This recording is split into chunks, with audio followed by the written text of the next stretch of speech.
besides a few things. Hold up, where my VTuber at? Because she was all up on y'all screen.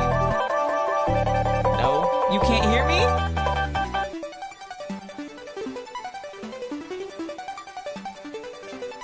Where's my mic? It says my mic's going off. Music too loud. There we go. Yeah. Hold up. You know, why don't I leave the music, but I just turn it down? I don't even know if y'all can hear the music at that level, but can you hear me? Can you hear me, honey? My titties were all up in your face when we first joined in. My fault. Hi, chat. Hi, chat. Hi, chat. Hi, chat. Hi, chat. Hi, chat. What's going on? What's going on? How are we? How are we? How are we? Hey, Lush thought we weren't streaming today for some reason, so I am improvising because we are on completely different time zones. Lush texted me at a reasonable hour in her time, but it was 7 a.m. for me. So I didn't respond, so I think she thought we weren't streaming today. But I was asleep. But I woke up an hour before the stream because that's the life we live in right now. I told you guys I was gonna take a little bit of a break a little bit this weekend, but as you guys know, I don't know how to actually take a break, so we're doing at least one stream. I just like rituals, I like routines, I like honoring them because I feel like as soon as I stop, I'm just gonna stop. Pause. Approximately 1 second before Venom said, "Can you hear me, honey?" What happened before that? Enjoy your stream, Venom. Just hopping to say hi. Oh, hey, what's up, Solus? Thanks for stopping in. Thanks for stopping in. Nice seeing you. Nice seeing you. Keeping track of both chats here. Keeping track of both chats here. Thank you for the congrats on 15K. We hit 15K on YouTube. Woo!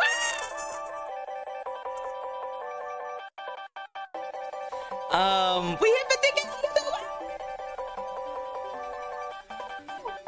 YouTube. Sorry, am I really loud? Actually, hold up. Let's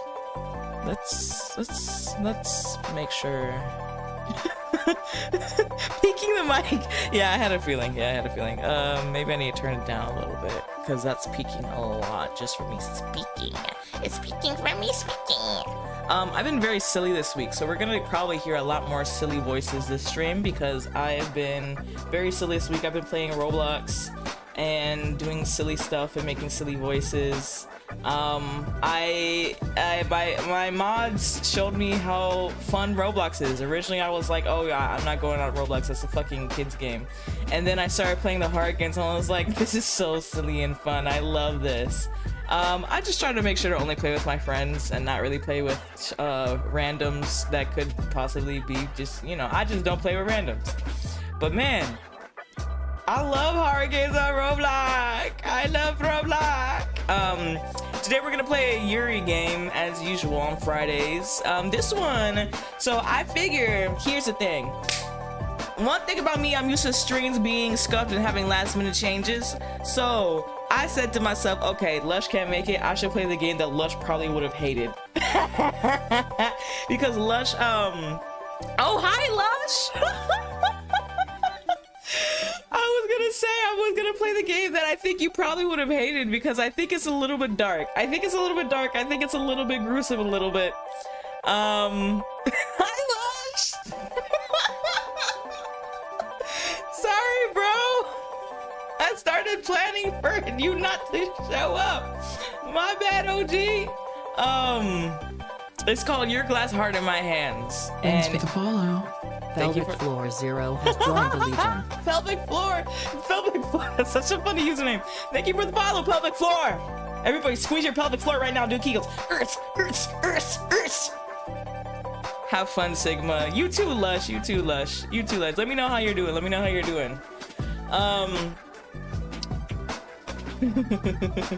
But yeah, I am going to play Your Glass Heart in My Hands. It is possibly going to be a little scary. It's going to be a little bit scary, I think. You guys know I like horror. You guys know I like scary women. You guys know I like women that are threatening my life. So that is the game we're playing today. And then we'll be back at it with, what's it called? Cage of Roses next week. Yay! Okay, let me open the game. I wanted to react to it live with you guys, so let me do that and then screen share. Oh, hey, hey, rah, rah, rah, rah. Ooh, this song kind of fun. Ooh, oh, don't do it to him. Don't do it to him. Hey, hold up. Create new. I'm trying to just capture the game. Glass heart. Capture specific window. I want glass heart. Great. Fantastic. Okay, now let me orient my screen. This music's a little bit loud. I can hear it. Let's turn that down. I think that's probably good. Maybe a little bit more. Just because it's a very high frequency, so it's going to compete with my voice a lot. Okay, yeah. Yippee! Your glass heart in my hand. Your glass heart in my hand. Why is my VTuber cropped? What the hell going on there? It looks like I'm like webcamming. Hi guys, wait. God, I don't have like a Xbox mic filter. Hold on, can I make one with my hands? Hi guys, today we're gonna be playing Go-Go Fight in my hands. Did that sound like an Xbox mic or did that just sound stupid? Hold up, I need focus. God, stop distracting me. Okay.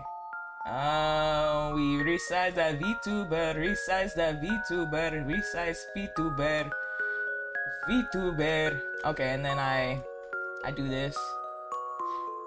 We do it one step at a time here. Y'all know I move slow. Y'all know I move slow. Okay. I think we're good. I think the setup is good. What do we think, chat? What do we think, chat? Ooh, music. Turn it down a little, please. Yeah. I had a feeling. It's a horror Yuri. Yay! Did we get more buff? Nah, I wish. I don't know how to change my VTuber like that without spending a shit ton of money. Oh, wait, let me put this on the other window too, so then I can see chat. And then let's make that full screen. And I'm going to start the game now. How's my volume? How's my volume on everything before we start? Is the music at a good one? Is my mic at a good one? Am I peeking on the mic a lot? Hold up, I always forget to do this. I'm like next to a closet, but the closet's covered in mirrors, so I found out that is part of why my reverb is so bad. But we want some good audio quality. Trying to sleep with the stream is a bad idea? I don't know, it depends on what helps you sleep. I mean, I'm probably gonna be reading this in a more relaxing voice than I am right now.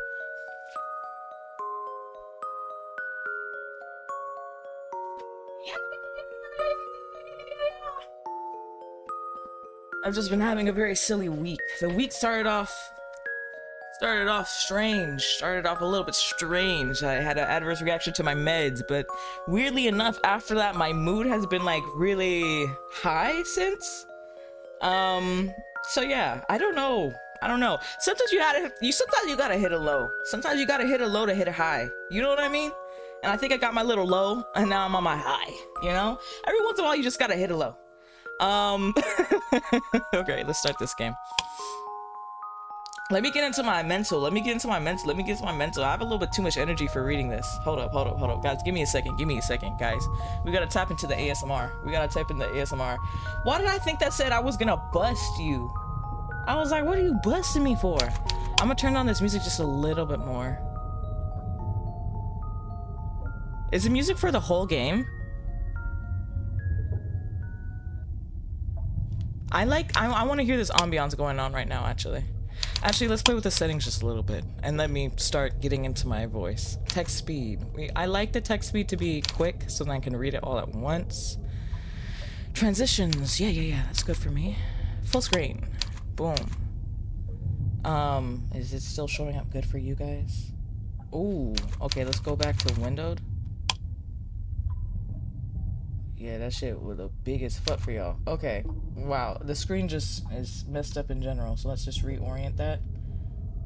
Or is it? No, I'm tripping. I'm the one who's tripping. Ah, okay. I see. Your glass heart in my hand. Do. All right. I think that's all the options. Skip all text after choices. I don't know what that one's about. I think everything here should be good though. And let's get into the mode. I'm using my ASMR voice. Ooh, I need to do some laundry today, so this is the perfect stream to do that. Your mic sounds really good. Ooh, I should open up that closet more. Thank you for that feedback, Cinna. I appreciate it. Hi, Cinna, welcome on in. Let me turn off noise notifications on my phone so we don't all of a sudden get that going on. Oh, and let me turn off my alarm to eat, because I'm probably gonna be streaming when that goes off. Your glass heart in my hands. You are fast asleep. Here we go, chat. You are drifting through the darkness, seemingly endless abyss from which there is no escape. The darkness shrouds you from all sides. It lays on your I know what that word means, I've just never said it out loud. I'm one of those bitches that like be knowing big words but not how to say them. How do you say that? Supine? Supine? Supine? It lays on your supine body, thick and heavy like a mantle, pressing down upon your lids until it threatens to dislodge the eyes which lay beneath them. You are lost in a deep, dreamless sea, a sailor tossed amongst the towering ocean waves. The darkness is more unforgiving, however, than any waves, for it does not undulate. It is there eternally, perpetually, an immovable, unshifting constant. The darkness is in your ears. It stops up your nose. It would fill your mouth too, if you dared to open it. It would choke you like so much dirt poured into the gaping hole of an open grave. The darkness drowns you. It buries you. It consumes you. There is nothing but the darkness, leagues and fathoms and feet of it.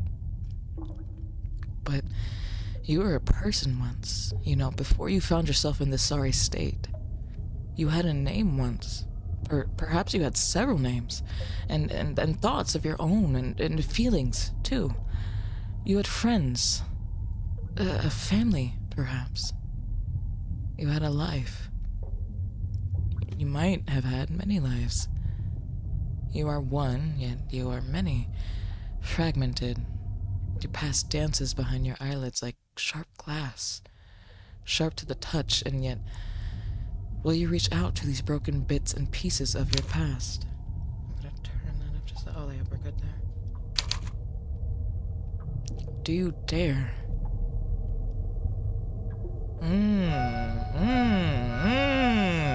I mean, I'm sorry, I'm a little bit partial to a nurse.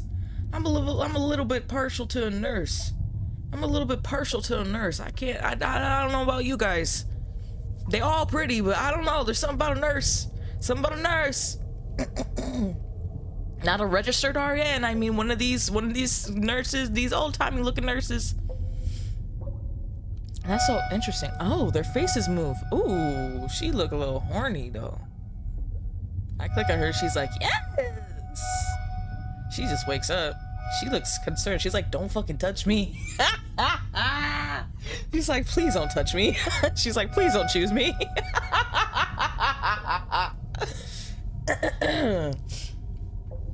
All right. I'm torn between these two.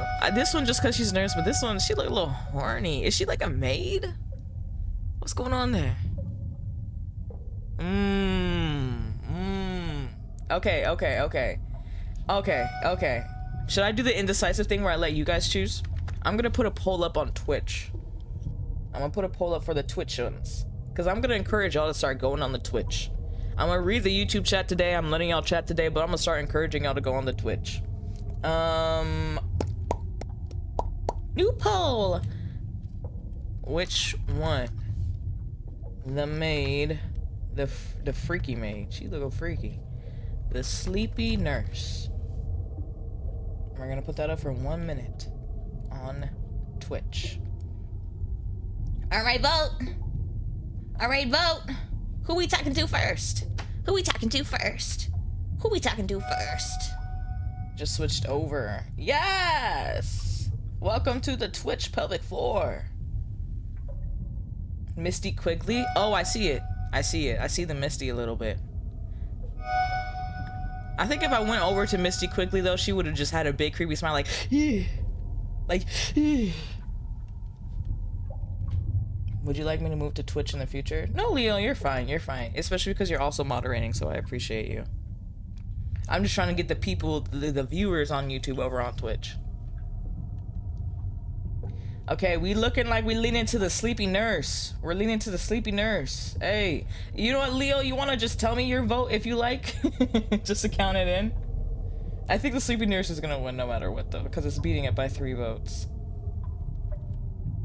All right. We people are feeling the sleepy nurse. People are feeling the sleepy nurse. All right, let's go for it. Oh, bitch. My fault. I don't even know what to correct myself with that there, because that wasn't directed towards a person. That was just scary. Ah! What the heck? There we go. That's my correction. You continue to drift in the darkness. It submerges you like tar, like oil. There's something oddly reassuring about the darkness, something soothing. Up. It's time to wake up. But you cannot drift forever. There are people who are worrying about you, people who care for you. Surely they must care, for you can hear a voice calling to you through the veil of darkness, a voice which stirs memories deep within you. You recognize that voice. You are sure you know this speaker, though you can't put a name or a face to them. Not just yet, at least. Beth, it's time to wake up. And this realization is like a flickering candle, one which soon turns into a burning beacon. This light, no, this fire, it fills you, scouring you from your tip to your toe. You are assailed by memories, phantom sounds and smells. You recall the crackling of wood, the flickering of flames. Motes of fire dance beneath your closed lids. I'm gonna turn that sound down just a little bit. Motes of fire dance beneath your closed lids, threatening to burn you from the inside out. You shiver, though you do not understand why. Fire ought to be hot, and yet... Beth, I will not ask you again. Wake up, you silly girl. You could not keep sleeping. Not now. You fear, if you continue to drift, these burning flames will finally consume you. Your lungs will fill with thick, acrid smoke, and then you will choke to death while all else burns around you. You do not want to endure that again. So you force yourself to open your eyes, even though it hurts. I'm very into the sound design going on here. Oh my god. Like, every slide has a transition of sound effects. I'm into that. Okay, team. Oh, this is gorgeous too. Like, I feel like I'm here. Like, I feel like I've seen this before. Oh, all right. Let's get that mic. Oh, let's get that pop filter too, so I'm not slurring in your ear, as in like my words. The back of your head is throbbing, and there is an unpleasant taste on your tongue. An unpleasant stench in your nostrils. The smell is sharp and rank, acidic and acrid. I see that was the SAT word of the day. It is the stench of neglect, disuse, dereliction, and dust. And beneath it all, you can swear you catch a lingering smell of smoke. You lie there, dazed and disoriented. Your eyes might open, but you still have no idea where you are. Scarcely any idea who you are. Pain continues to throb in the back of your skull, slow and dull and irregular. It sounded like I said irregular, my bad. You lie there, dazed and disoriented. Oh wait, did I just go back? Did we just get a lobotomy or something? Is that what happened? You feel sick. You wish you had never woken up, but you had no other choice. You know you can't sleep forever. Ooh, a little freaky. You blink, dispersing white spots which swim in front of your vision, and look around groggily. You still have no idea where you are, and that awful stench is making you sick. Oh, I see you finally come to. I was beginning to worry you wouldn't wake up this time. You put me through a lot of stress, you awful girl. You really will be the death of me one day. But you soon realize you are not alone. There is a woman standing by your bedside, a tall, gaunt woman who looks alarmingly skeletal. What voice? What voice for her? Do we like the voice I'm doing? Cause I just kind of didn't transition off from the ASMR voice and just read her lines. But should we do a different voice for her? I don't know. What? Look at this character. Let me think of a voice. You awful girl. I feel like that's just kind of the voice I feel for her. All right, we'll see if we do any variation with the other women. Or maybe we just read in that voice the entire time. You're doing great. No, it's perfect. Oh, thanks, you guys. Thanks, you guys.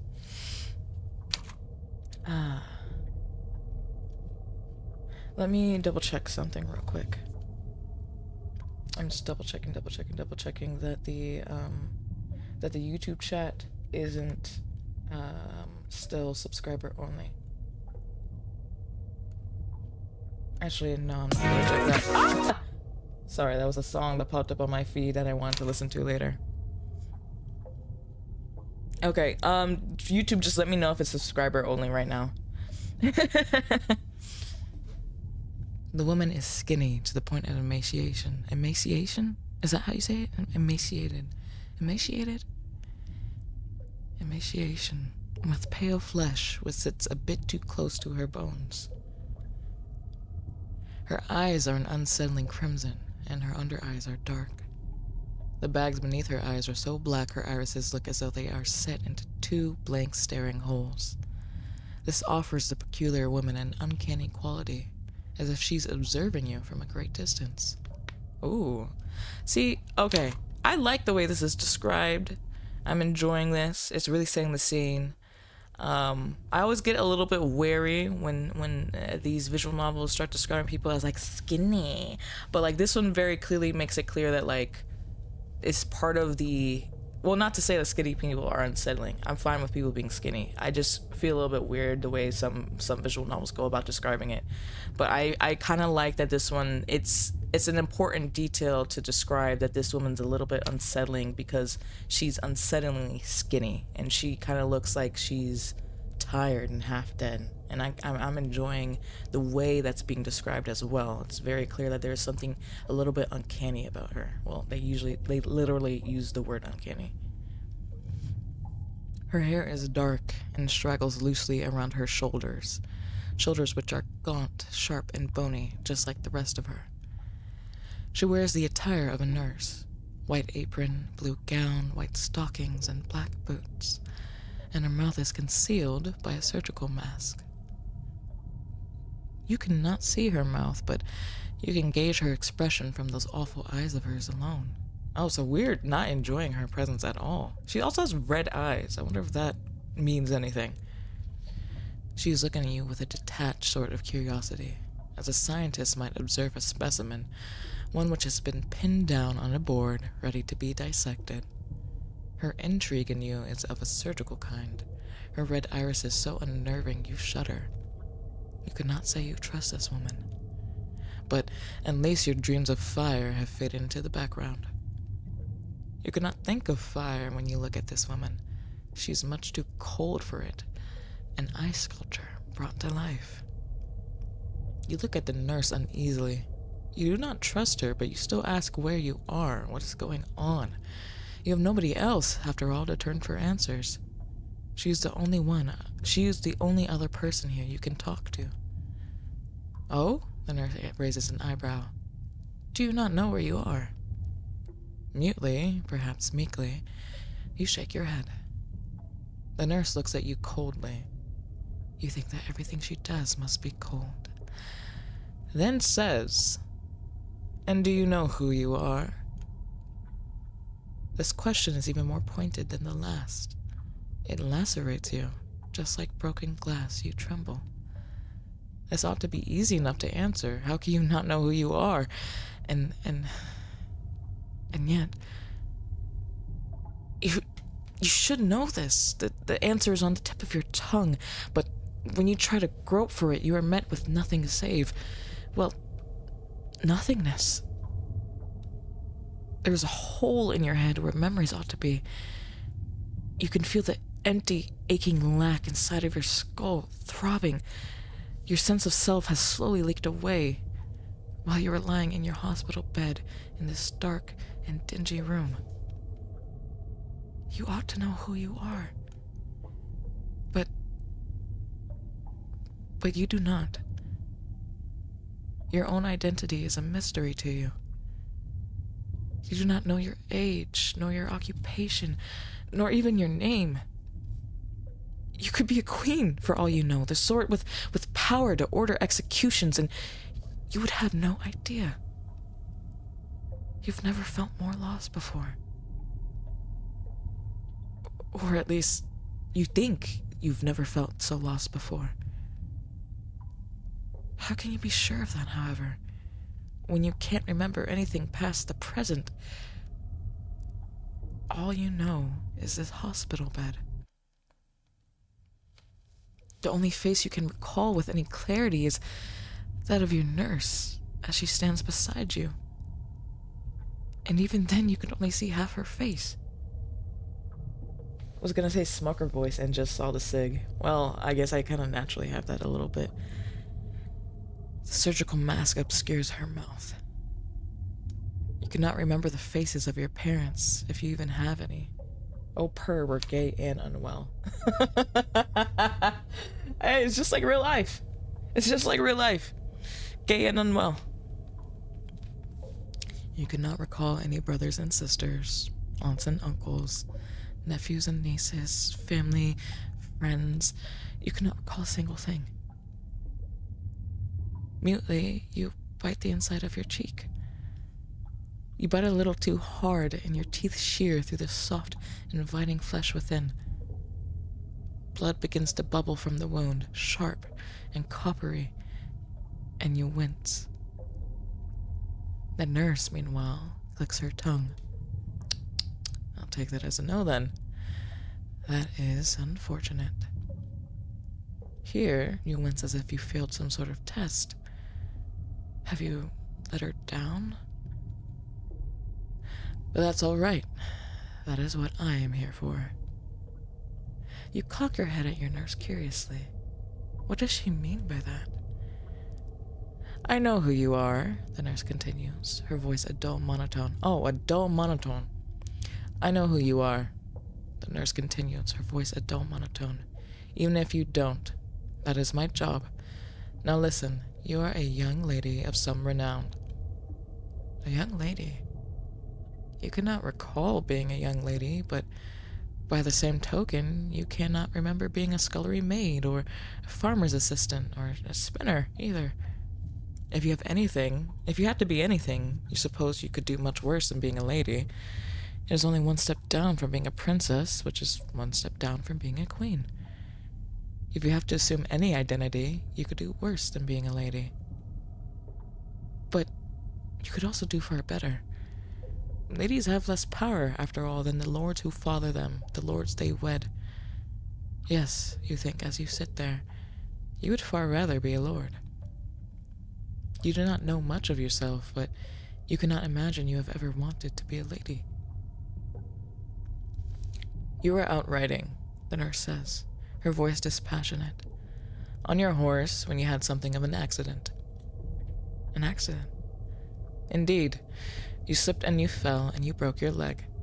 I did my best to set your bones, but it will take some time for you to recover. Until then, I must advise that you remain here, undisturbed and unmoved. Naturally, I will check on you at regular intervals, and I will see that of all your needs are being met. That is what I am here for. Ah, you see, you had wondered why your left leg Where did I read left? The old-time uniform is amazing, though. Yeah, I love, like, I understand why you moved past this as nurses, but man, these outfits were so cunty. So cunty. Heavy on the gay and the unwell. Alexa, play Let Down by Radiohead. Someone's pants are on fire. Someone's a liar? You think? You think? You had wondered why your right leg felt so heavy, and why it looked so bulky beneath your sheets. You could not see the current state of your leg, not with the sheets atop it, but you imagine you're wearing a cast. You could not remember what a cast is, at least. You can remember that. Whoops. You can remember what a cast is, at least, even if you cannot remember your own name, your old home, your friends and family. How curious. You must have banged your head rather hard when you fell off your horse. That would be the only logical explanation behind your disorientation, the dull ache inside your skull. Did we just get lobotomized? She just lobotomized us. She just lobotomized us. You swallow, tasting decay on the air, tasting dust, and you wince. Your fingers curl about your sheets, which are threadbare, and you glance about. You take in your room, dark and drab and decidedly dingy, with peeling walls and a wooden floor and its singular window, small and mean like a prison cell. And you frown. Your nurse says you are a young lady, but if that is true, why are your surroundings so derelict, madam? So derelict, madam. The little consonants are not coming out. We're gonna try it again. I love the whole art style. Yeah, this art is gorgeous. I actually just followed the artist on Twitter. The art style is so gorgeous. Yes, that's a good way of terming it. Where, you ask your nurse, is this place? This, the nurse replies coolly, is a private sanatorium. Young girls are sent here when they sicken, and we, which is to say, us nurses, do our best to help you recover. You see, that does make sense, but you wish to know why the sanatorium is so run down. You were wondering that, yes, if she wouldn't mind. Not at all, the nurse answers. Oh, in a tired sort of voice, which suggests that she does mind quite a fact. Okay, let's try that again. Not at all, the nurse answers. This sanatorium is something of an experiment. An experiment? A benefactress is an eccentric woman with rather unique, shall we say, beliefs. She, and by she I'm referring to the one Dr. Godwin, thinks that these newfangled... Here, the nurse makes a quotation mark with one hand, the hand which isn't holding her cigarette. Thinks that these newfangled hospitals with their sleek wet floors and walls are bad for patients. Her argument is, if the sick are kept in pristine conditions, what motivation will they have to recover? What the hell? Whoever this Dr. Godwin woman is, I was about to say the B word. Whoever this Dr. Godwin woman is, she not right. What the hell? We gonna make that hospital shitty so y'all want to get out. I think inherently with hospitals you kind of want to get out because, you know, you're kind of like chained down and sick and suffering. They will grow complacent. They will be content to waste away within a hospital bed. It is the belief of Dr. Godwin that cleanliness is not, in fact, close to godliness. Instead, it induces slovenliness. You are here to recover, nothing more, and your parents wish for you to recover as soon as possible so that you might return home. That is why they sent you here. Our healing methods at the sanatorium may seem unorthodox, but they have been proven to work with many patients in the past. We've helped scores of young ladies recover from various ailments. From the mental to the physical. Our patients have sequestered within their own rooms, and they are given little in the way of stimulation. We seek to bore you so extensively that you will have nothing to divert your attention to save recovery. There is naught for you to do here. No books, nor any games, beyond resting. And there are no unnecessary furnishings which might distract you. This is fucked up. Bieber count 1.5. Shut up. I don't know why I say bitch so often. I don't know, like I don't know when all of a sudden, like I don't know, it's internalized misogyny just burning within me. Just always want to say bitch sometimes. I don't know why. I think it was that one audio I made for y'all. I think ever since that audio I just really started saying bitch a lot. I had to restart my PC. Did I miss anything? Not that much. Okay, so basically we woke up in a hospital. We don't know why we're here. We don't know who we are. We have no memories. We have an ache in the back of our head. We don't know why. And we've woken up to this nurse who has told us that we were riding our horse when we had an accident. So she had to fix our little leg. And that we hit our head. And that is why that we can't recall anything and we have a ache in our head. We've also just found out that this hospital looks ragged as fuck intentionally. The woman who's financing this hospital believes that if it's a nice hospital that we're just gonna want to stay here and like hang out and chill out, and so she made it very I'm trying to think of a big word besides fucked up, because I swear I have intelligence, guys. She made it very derelict, because the woman financing this hospital believes that if it's nice, we're not going to want to leave, and that if it's run down, that we would want to leave as soon as we can. So we're going to try to recover the best we can and put all our energy towards recovering. So there's no books, there's no games, there's no nice furniture, there's just the bed, and it just looks fucked up in this room. And that's basically the nurse filling us in. Also, the woman who's financing this hospital is called Dr. Godwin or something, or Miss Godwin. Is she a doctor? Did I just make up the doctor part? I've been saying this a lot lately, but ain't it crazy how weak humans are? One wrong hit to the head or a bad fall and it's a wrap like Saran. Yeah, that freaks me out, especially because I've hit my head a lot. And I'm just like, dang, I just am barely scaling past with my memories intact. I'm like, has my personality changed?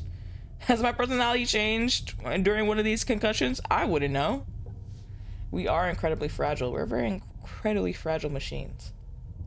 That's also one thing that's very interesting about humans, is we really are kind of like machines, aren't we? Oh, I just saw that hydrate redeem. Oh, and dance? Oh, did I set that up properly? Did I dance when that happened? Sorry, I was testing out some new redeems. I need to like really get my redeems together. Did I dance? Steel hat, dance. What's my dance toggle again? Hold up, I'll dance for you because you redeemed it. I just don't remember which one it is, and I didn't set up that redeem properly, it looks like, because I don't think I danced. Hold up. I think it's this one. Hey! Sorry, I had to burp. Hey! Dance. All right, and I'll hydrate. Thank you for the reminder of hydration. Yeah, make it clap. Hello? What are we making clap? What are we talking about? Oh my god.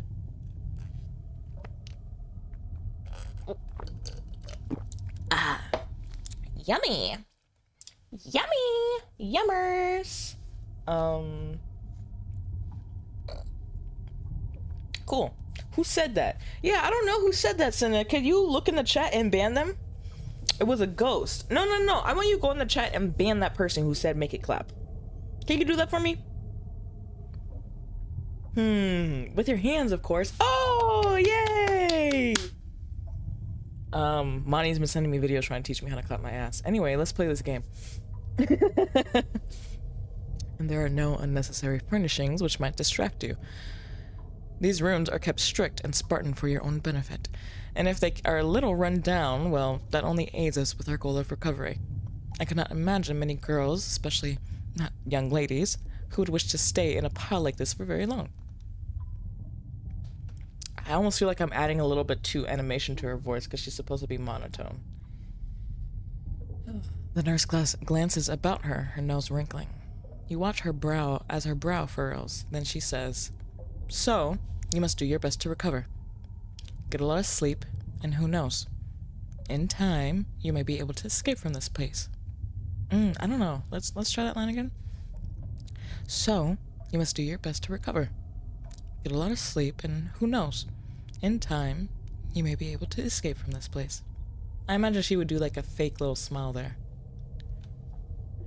The cigarette pinched in the nurse's left hand between her two long, alarmingly skinny fingers burns slowly as she speaks. And she's just smoking in this hospital? Did they used to allow that? You watch the end of her cigarette throughout her little speech. Your irises affixed to it. You aren't sure why, but you find yourself drawn to it. The end of the cigarette is orange-red, and it smells of ash. A steady plume of gray smoke escapes from it. A plume of smoke which carries with it the unpleasant fog of nicotine. Oh, fug. Did that say fug? The unpleasant fug of nicotine. The smell permeates your small room, which looks like a cell far more effectively than the weak and frowsy sunlight through your begrimed window. The smell seems to infiltrate everything. It settles upon your bedside table, upon your sheets, upon your shoulders. It fills your nostrils, invades your parted lips, and it seems to coat the inside of your own lungs. So you cough. They got it. They got it. They didn't even need me to cough. They got that sound design. They said, girl, take a little seat. Take a little seat. Take a little break. We got it. We got you on the sound design. Imagine if you had a Freudian slip. A Freudian slip of what? Hospital. Smoking in hospitals was banned in 1993. Before that, it was allowed. Wow. What? What? Leo, that is crazy. Oh my God. That is insane. Leo said in the YouTube chat, smoking in hospitals was banned in 1993. Before that, it was allowed. Wow, we really used to just think like cigarettes were like fine. Why did we think that? Like what possessed us to think, like you literally cough when you inhale it. That is insane. The nurse watches you sputter archly, unamusedly, and says, "Stop that silliness. You have an issue with your legs, not your lungs. Get your act together." The nurse sounds wholly unsympathetic to your plight. So much so, tears begin to bead in your eyes. Or perhaps that is the result of the cigarette smoke. You're not unaccustomed to the smell of cigarette smoke. You have the faintest, vaguest collection of your father smoking his way through expensive cigars, so we're getting memories. But it has always made you sputter. You cannot stand the stench of it. It clings to everything it touches, wallpaper and wainscoting and your windpipe alike, and it makes you feel sick. Ooh, why does she look like she furrowed her eyebrows at us like, fucking worrying about my cigarette, bitch, worry about yourself. That's what she's looking at us like right now. She said, bitch, worry about yourself. Don't worry about my fucking cigarette. Why you think it's so hard about it? It's crazy to think how much things have changed in just the past handful of years. Yeah. Broski, there were cigarettes for children? What? What? It's for children? In the 70s, 80s movies, the children characters smoked. The child actors would use herbal cigarettes. Well, I mean, that's like a little bit better, right? I mean, at the end of the day, it's the smoke for the... I mean, nicotine definitely damages your lungs, but smoke itself will damage your lungs. But, damn. And what if I throw it out a window and make you fetch it outside? Don't piss me off? You gonna throw her cigarette outside? I think she gonna just take out another chunk of your brain. Wow. I just imagined something, and I just imagined consequences from this lady, and it made me feel away. Sorry, guys. Let me refocus. Right. Let me focus on this game. You Sorry. I just like tension. You shrink in on yourself, your arms winding around your middle. At least you did not break either of those. And you wish the nurse would not smoke so. Surely that's contrary to your recovery. You told the nurse as much, but she simply shrugs in response. Why should it matter? This place isn't meant to be hospitable. I already told you as much. But is this place not, you ask her tremulously, a hospital? No, it isn't. It is a sanatorium. Did you not listen to a word I was saying? You did, of course, but You rather thought that hospitals and sanatoriums were one and the same. Well, that is your mistake, the nurse says waspishly, and your own ignorance at play. They are not the same. No. We do things differently in the sanatorium, but it's all for your own good. You would do better not to question me, or else it will impede your recovery. Oh wow, why am I just reading words that aren't there? Let's try that again. You would do better not to question me, else it will impede your recovery. You do want to get better, don't you? Of course you do, but then do not ask any more questions. Do not make any suggestions. It is not your place. As a patient, you have no voice. There is nothing you can say which can sway me. Your only job is to recover. Until your leg has healed, you cannot integrate into society, and if you cannot integrate with society, that means you are no longer human. Not a human. No, indeed. In your current state, lying in that bed, you are like a rat. Or even less than a rat. At least they can scamper. If you were to try and stand up, however, you would soon collapse. Do you want to try that? You note an uncomfortable degree of intrigue in your nurse's eyes, and you shudder. You cannot say that you have much desire to try that, no. That is what I thought, your nurse says triumphantly. Now, I do believe I've answered enough of your questions. It is high time I left. I do have other patients to tend to, you know. If your nurse treats her other patients the same way she's been treating you, you feel rather sorry for them. The reading words that aren't there reminds me of the Kenji compilation where he messes up reading Reddit posts. No, Kenji pisses me off with that. I actually just showed one of my mods a clip of that because that shit was so funny to me. I clipped it. Somebody donated to him named Cynical Winters. He looked over at his notes and said, "Clitoris Winters, thank you for this." That shit had me crying, bro. I was like, and that was my first time watching Kenji live, so I've never seen him mess up these words because the editor doesn't put that in the YouTube videos. I usually watch the YouTube videos.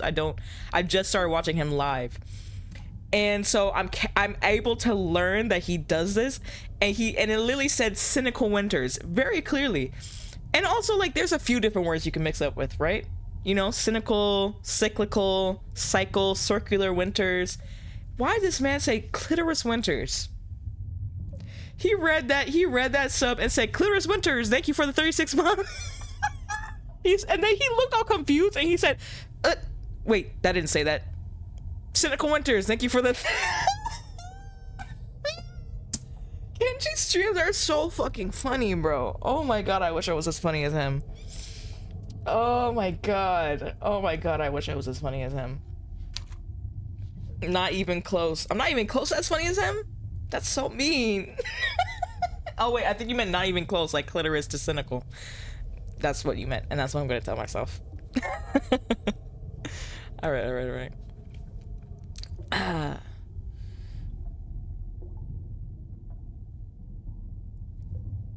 No. But you know better than to express this sentiment. It might be somewhat impetuous. You get the feeling you have always been somewhat of a chatterbox. Unusually so for a young lady, but you are not stupid. You know when it's best to keep your mouth shut.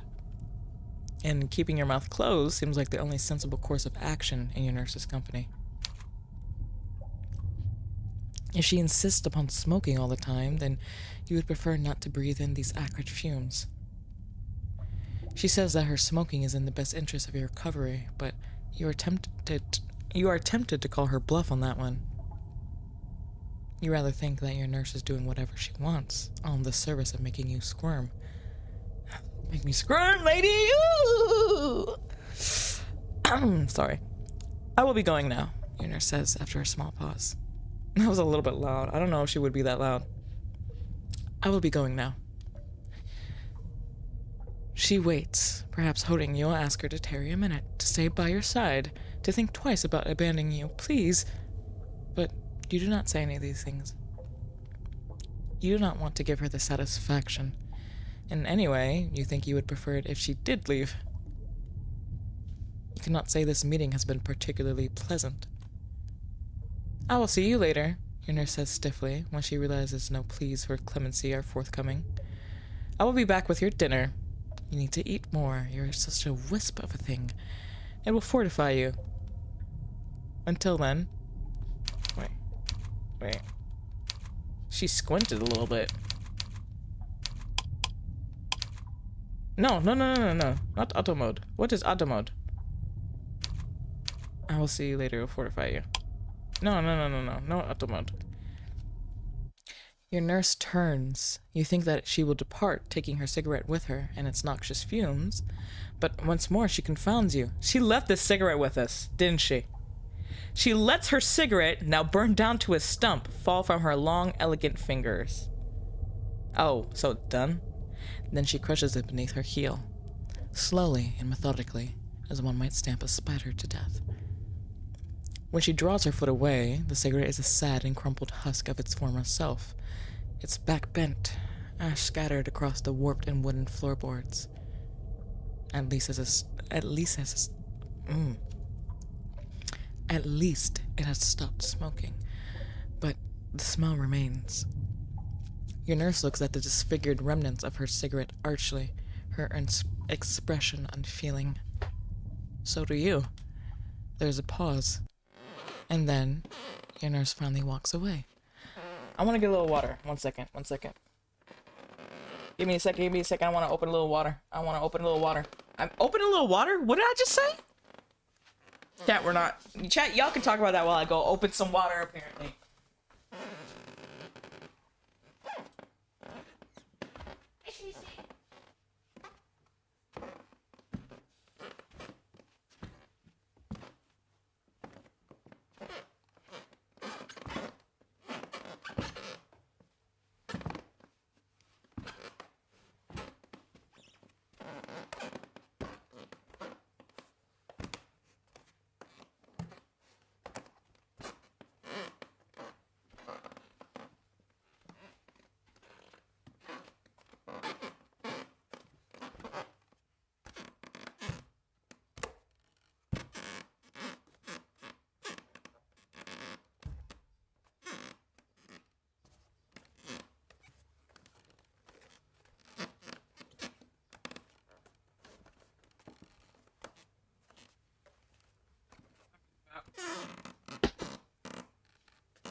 I also had a little bit of a bite of a cookie.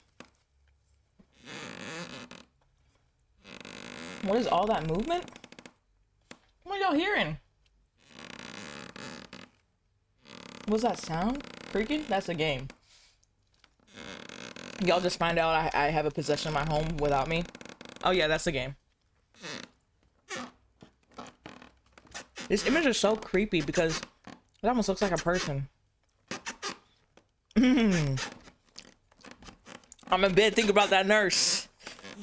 I'm not gonna actually act out this bit because I'm about to get banned. Never mind. I'm in bed thinking about the nurse and I'm angry. I'm just so angry. I'm just balling my fists and going, punching the air. I was like, Cece cannot be that heavy in that chair. Y'all, you know, Cece thick. No, it wasn't Cece.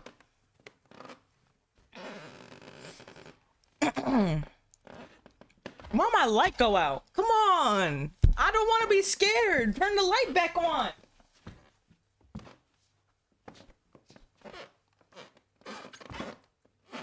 It's gonna keep going out too because I have it set to a timer. These fucking shits are automatic, and it's the time I have it set to turn off because I'm supposed to be in other rooms of my house. Yep, and it just turned off again. It's gonna do that this entire minute. 1 second. Now the minute has passed and I can turn it back on. I think.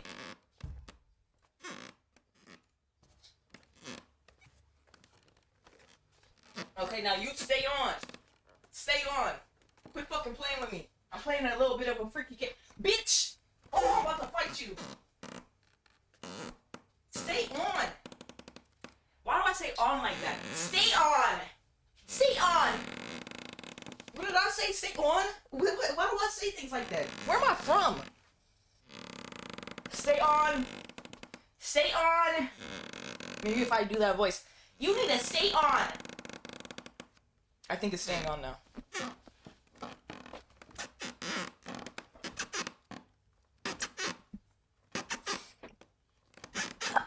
Okay, what y'all talking about? Not even the floor likes the nurse, right? Not even that floor like that nurse. Balling your fist like Arthur. Right, the sound. Yeah, I'm definitely balling my fist doing something. My fault. She closes the door to your room with no small... Jesus, the switch up of the voice. Okay, you know what? I think we needed a moment. I think we need a moment to be a little bit human. Let me drink some water and burp, apparently.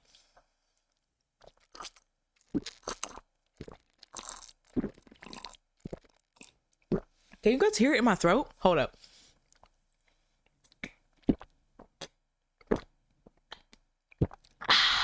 Yummy.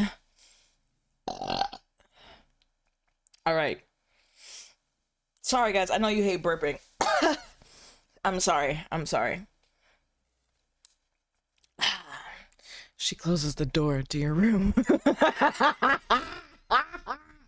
Sorry. Lock in. She closes the door to your room with no small amount of force, so it slams. The foundations of the old creaking sanatorium seem to groan from it. Hey, welcome in, Glasstor. Welcome in. In your nurse's absence, you know not what to do. Not immediately, at least. You sit in your bed for a few moments, almost marveling at how thin and lumpy the mattress is. Damn, that shit must hurt. You glance at your legs, obscured by thin, faintly dirty sheets.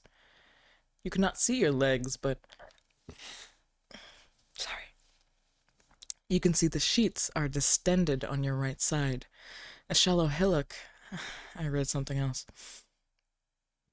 My mind's going places about this nurse that's a little bit mean. Y'all know I like mean women. Y'all know I like mean women.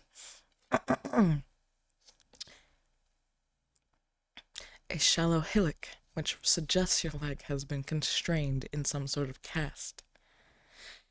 I don't even know what the word I meant would it, like, I thought I read what it meant. Is that even a word?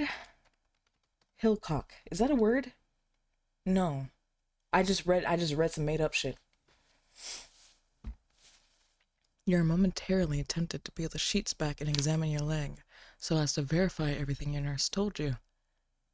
But your fingers freeze in midair, splayed like the legs of a spider. Do you really want to see what sort of state your lower body is in? You must have injured your leg quite severely if your parents saw it fit to send you away to this strange sanatorium. You are unsure whether you want to confront the truth right now. I'd want to, but I'd probably throw up. I used to not be squeamish at all. As a kid, well, also, during my time was when the internet was still the Wild West. So I would be, I wouldn't even seek out gore videos. They would seek me out. Back then on the internet, you didn't have to seek out terrible shock content. It found you.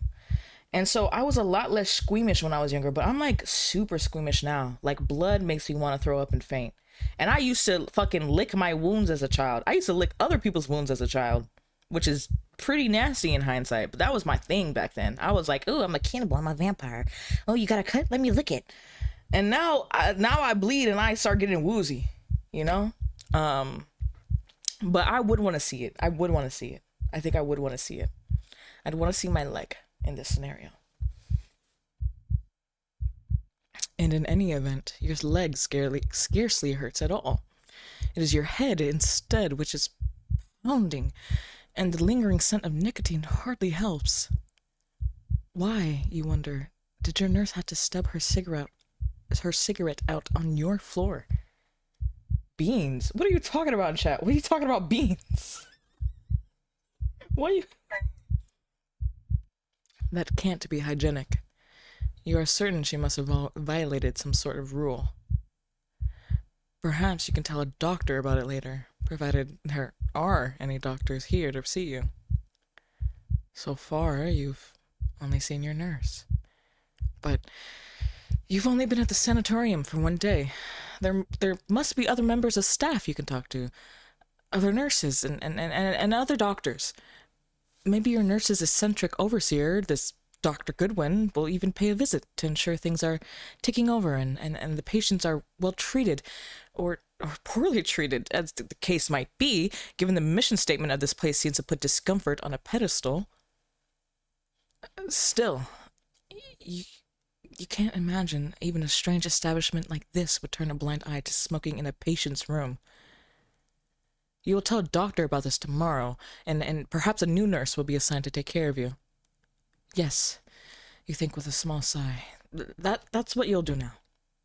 You'll see to it tomorrow. It's still early. The sky outside your filthy bedroom window is a weak wan blue, but you feel awfully tired. You do not think much of your nurse, and in fact, you dislike her, but something she said did stay with you. She told you to rest. She told you to rest. She said you wouldn't recover without it, and she might have had a point. You must lie back and allow your body a chance to slowly recover. It is with this thought that you lie down. The covers cool against your skin. Your hair splayed against your yellow and tarnished pillow. Your eyes fall shut. The scent of nicotine hanging in the air like incense. But before sleep claims you, a sudden thought occurs to you. Your nurse might have been holding a cigarette, but she never did take a drag from it. She kept her surgical mask on the whole time and never tried to remove it. Why is that? You wonder if there's some sort of significance to this peculiar detail, but you haven't the wherewithal to wonder for much longer. Sleep slowly steals upon you, even more potent than the smell of cigarette smoke. And with a soft sigh, you succumb.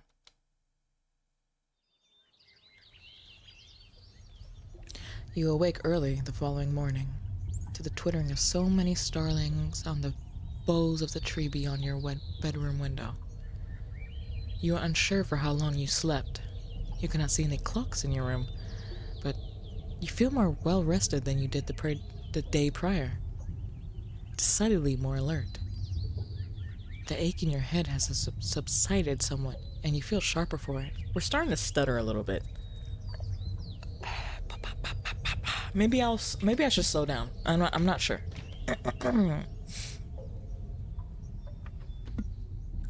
The unpleasant smell of rot still remains, of course, coupled with the lingering fug of your nurse's cigarette smoke. But you can bear with it well enough. You might be a lady, though you do not much feel like one. But you are not a little girl. You are stronger than people give you credit for, and you have always been strong-willed, obstinate even. Why, your parents were always telling you not to ride Apollo. That is the name of your beloved horse. But your memories are coming back.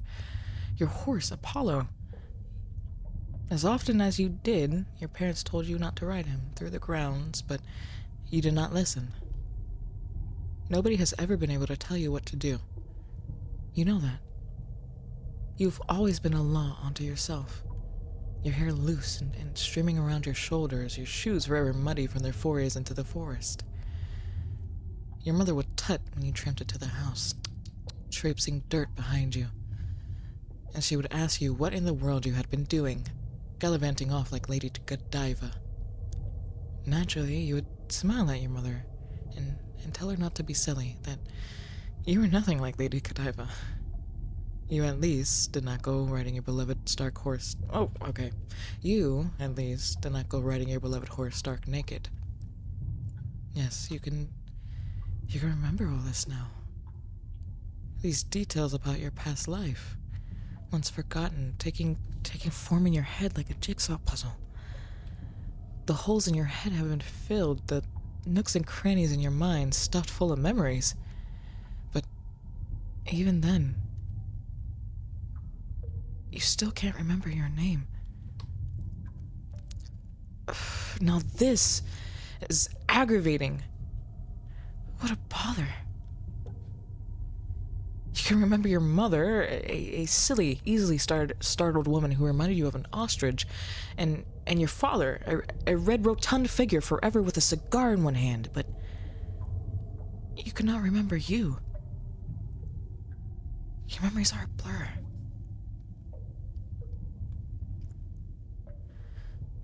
But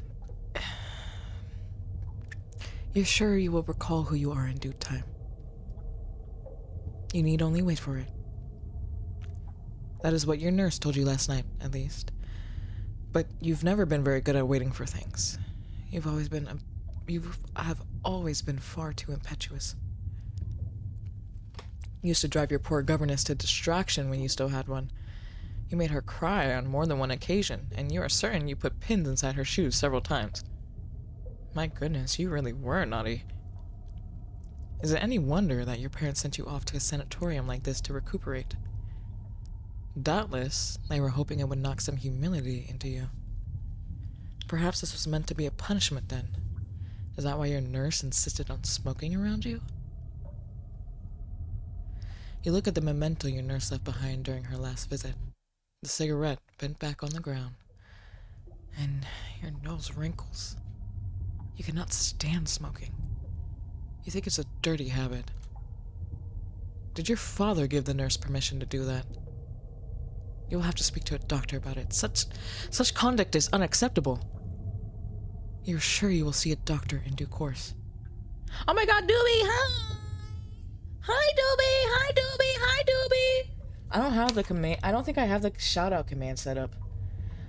So I'll give a verbal shout out. Guys, go follow Doobie. You guys have seen Doobie on my other streams. Doobie's great. Doobie is a big old sweetheart. Doobie is incredibly talented, has more and more talents every time I speak to her.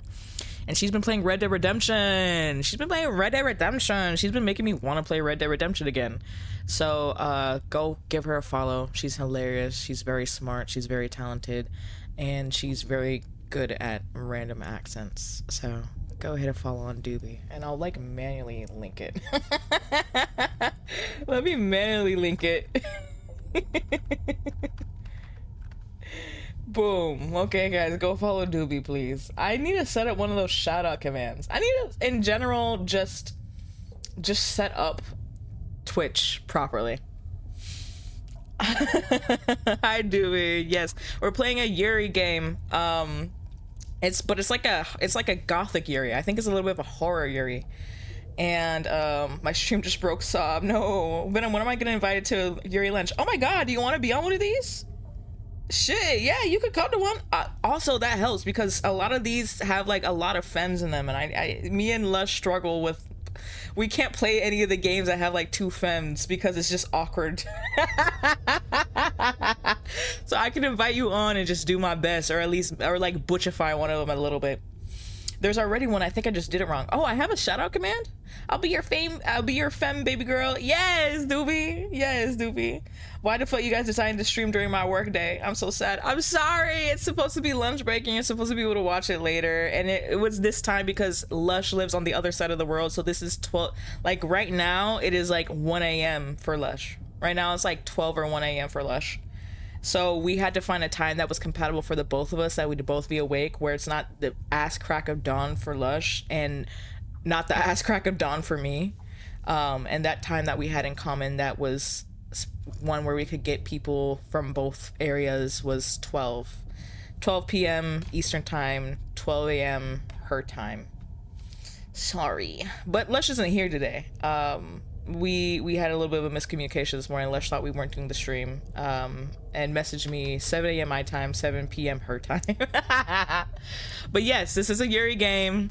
It's about what is it about? How do I even describe this? Well, I actually don't know what it's about. I just knew it was gothic, and I knew it had blood, and I knew it was a little bit creepy. But so far what's happened, if you just joined the stream, we woke up in a sanatorium. We had an ache in the back of our head, and we had no idea who we are or where we were, or even the names of our friends and family. We had no recollection of anything. And this nurse came to us. I wonder if she's gonna pop up again. Yep, this one. She's our first face we've seen since we woken up, and she's told us that we were riding our horse and we had an accident. We broke our leg, and we also fell on our head, and that's why we don't remember anything. And there's this peculiar habit of hers. She's very off-putting. She's very cold, very distant, and she seems to sort of enjoy our misery a little bit. And one habit she has that is pointing to that a little bit more is the fact that she's always holding the cigarette, yet she never goes to smoke it. She's wearing this mask constantly. She doesn't smoke the cigarette, but it does bother us quite a lot. And it's clear that she knows that. We've coughed and we've complained, but she continues to bring this cigarette around us. So that is all we know so far. She almost got hit in her mouth, actually. This Monty wanted to hit her. Yes, that is true. Wait, is this a forced lobotomy? I think. We have nothing confirmed, but because of the ache in the back of our head and the fact we had like no memories, I think we got a lobotomy. Oh, Fern. I miss you too, Fern. Hopefully next week I'll feel a little bit better and I can stream during like nights and stuff and such and such.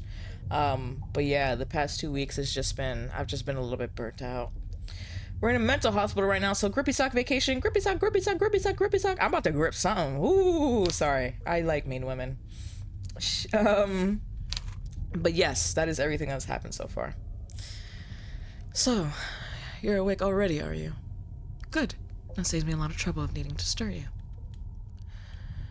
But you're grossly disappointed by the woman who wishes you a good morning. It is not a self-important, pompous doctor, and neither is it the eccentric benefactress of this institution, the woman called Dr. Godwin. Oh yeah, that's the other thing. So this place is fucking nasty. Like, this hospital is nasty, and it's run down, and it's derelict. And when we asked about it, the nurse told us, well, Dr. Goodwin believes that if it's a clean hospital with lots of activities, that you're not going to want to recover. You're just going to want to stay here. So she believes that in the philosophy, Dr. Godwin, the woman who finances this institution, she believes that if it's dirty and if there's nothing to do but sleep and eat and sleep again, that you'll recover a lot faster, because you won't have anything to do but focus on recovery, and also you want to leave more, so you'll put more effort towards your recovery. But yes, It is the same nurse who tended to you yesterday, though tended does not seem like quite the right word. Tended implies a degree of care that your nurse did not offer you. There was absolutely nothing tender about her. She was cold instead, and hard. And it seems like she's hard. Sorry. And it seems like a night's rest has done little to soften the sharp, jagged edges of your caretaker. If anything, the nurse seems even colder than she did yesterday, an immovable pillar of salt whose skin looks alarmingly sallow in the early morning light. You took note of this the day prior, but your nurse's ghoulish appearance is even more pronounced than before. You could not help but think, as you observe your nurse, that she is rather like the room which you are convalescing. Your room is in an awful state. The floorboards warped, the wallpaper peeling, and your nurse matches the general malaise to a T. She looks so very derelict herself. You can easily imagine she was born within this room, and that she'll die within this room. Your nurse is unhealthily, eerily pale, just like a corpse. Her skin is paper white, which makes the bags under her eyes stand out all the more that they otherwise would, deep and dark like twin bruises. She looks so very disheveled that you almost feel sorry for her. Or at least you would, if her unnerving presence did not send a shiver down your spine. You shrink away from the nurse when she enters your room, a rejection which she, of course, notices. She does not seem especially perturbed by your body language, however. Is that how you say that out loud? Perturbed. She simply scoffs, then says, "Humph, so much for being a lady. That's not very polite." Crisply, you tell your nurse that you have never cared overly much about manners, and you never wanted to be a lady either. You've always found your title uncomfortably restraining. Well, I didn't much wish to be born into abject poverty. Let's try that again. Well, I didn't much wish to be born into abject poverty. Yet, that was still my lot in life, and I had to make the most of it. We can't always have what we want.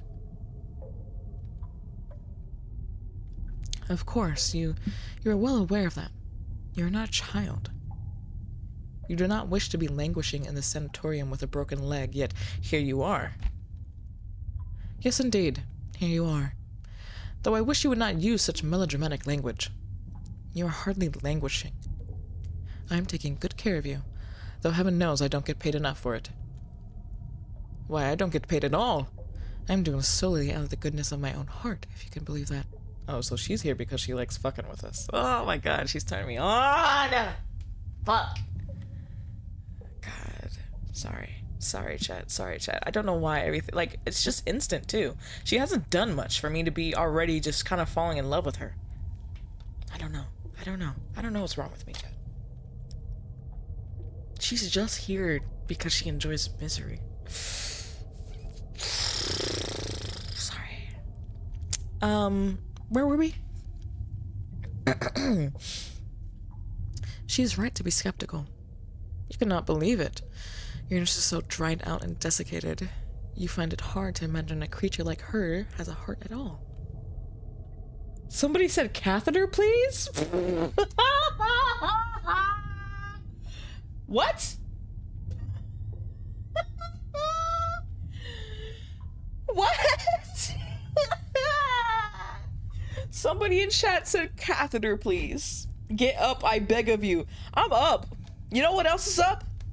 I'm gonna let you solve that riddle yourself. A creature like me, Your nurse echoes. There is a pause and then... Wait, did I call her a creature? I said that out loud? That's crazy. Your nurse is so dried out and desiccated, you find it hard to imagine a creature like her has a heart at all.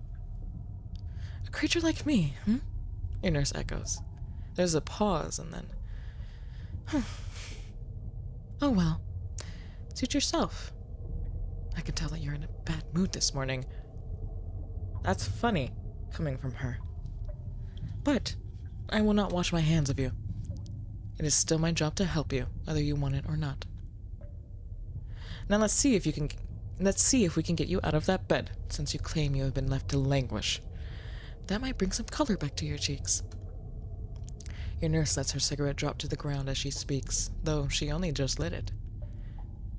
She's not even smoking this damn cigarette!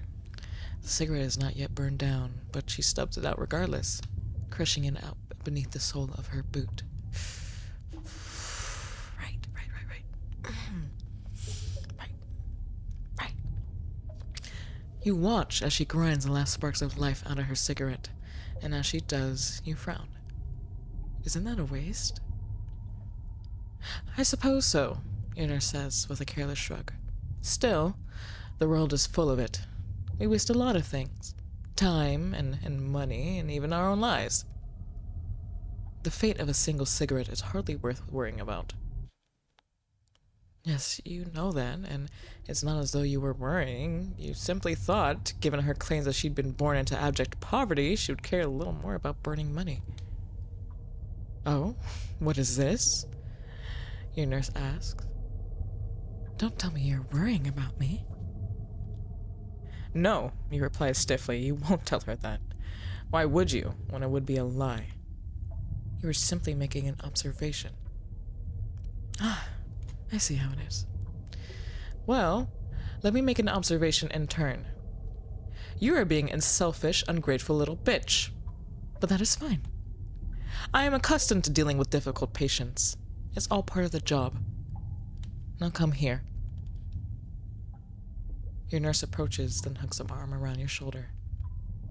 You shudder at her sudden, unexpected closeness and try to pull away, but you're unable to get very far. Your nurse holds on to you, clinging to you as intimately as your own shadow, as close and as cloying as a nightmare. She looks at you coolly, her tone reprimanding, and she says, "Stop squirming, you stupid girl. I'm trying to help you. You do want to get back onto your feet, don't you?" "Well, of course you do, but you resent being called a stupid girl. And I couldn't give a damn. If you act stupid, I will call you stupid. It is what you deserve." Let's try that again. "And I couldn't give a damn. If you act stupid, I will call you stupid. It's what you deserve." No, you want to tell your nurse. The stupid part isn't what really makes you uncomfortable, though you suppose it's mildly irritating. It's being called a girl, which really chafes you. You can't explain why, but the word doesn't sit right with you. It makes you feel smaller than you are, and insignificant, though you feel plenty small and insignificant as it is, with your nurse trying to help you stand. After some finagling, she's finally able to manage it. Sometimes when you lock in, it starts sounding like an actual audio. It was a degradation, wasn't it? All my audios have like a little bit of degradation, so as soon as I started doing degradation, y'all were like, wait a second, am I on gothamboyasmr.com? Oh. After some finagling, she is finally able to manage it. But you are unsure whether this operation has been wholly successful. Though your left leg fares well enough, a sudden spark of pain soon pierces your right. Your toes curl, and you hiss from the sharp, unexpected agony of it. Your teeth clack together, your whole body trembling, while your sweat begins to bead down your brow. For all you complained of languishing in bed, you'd far rather languish than endure the agony of trying to stand on a leg which is badly broken. It hurts a lot. So much that the word hurt almost seems inappropriate. The word isn't big enough. There's not enough syllables. It cannot hope to communicate even a tenth of your current suffering. But your nurse doesn't let you slump on the bed. Instead, she holds you steady, whispering words of affirmation in your ear, her voice dry and rustling like autumn leaves. Good. You're really making wonderful progress. Your leg was in such an awful state when you first came here. I had initially expected that it would take far longer for you to be able to support yourself. One does not like to dwell too much on the macabre. That is funny, given your nurse is, well, a nurse. But your leg was positively mangled when you arrived. Mangled? Yes, indeed. You broke it so badly, at such an angle that your bone was perforating your flesh. I thought you would need to stay in bed for at least 2 weeks in order to give your leg a chance to heal. That's interesting. We tried to... Oh! We jumped out a window. We wasn't riding no horse. We jumped out a window. I just figured it out. I think that's what happened. My God. I think that's what happened. I mean, we'll find out.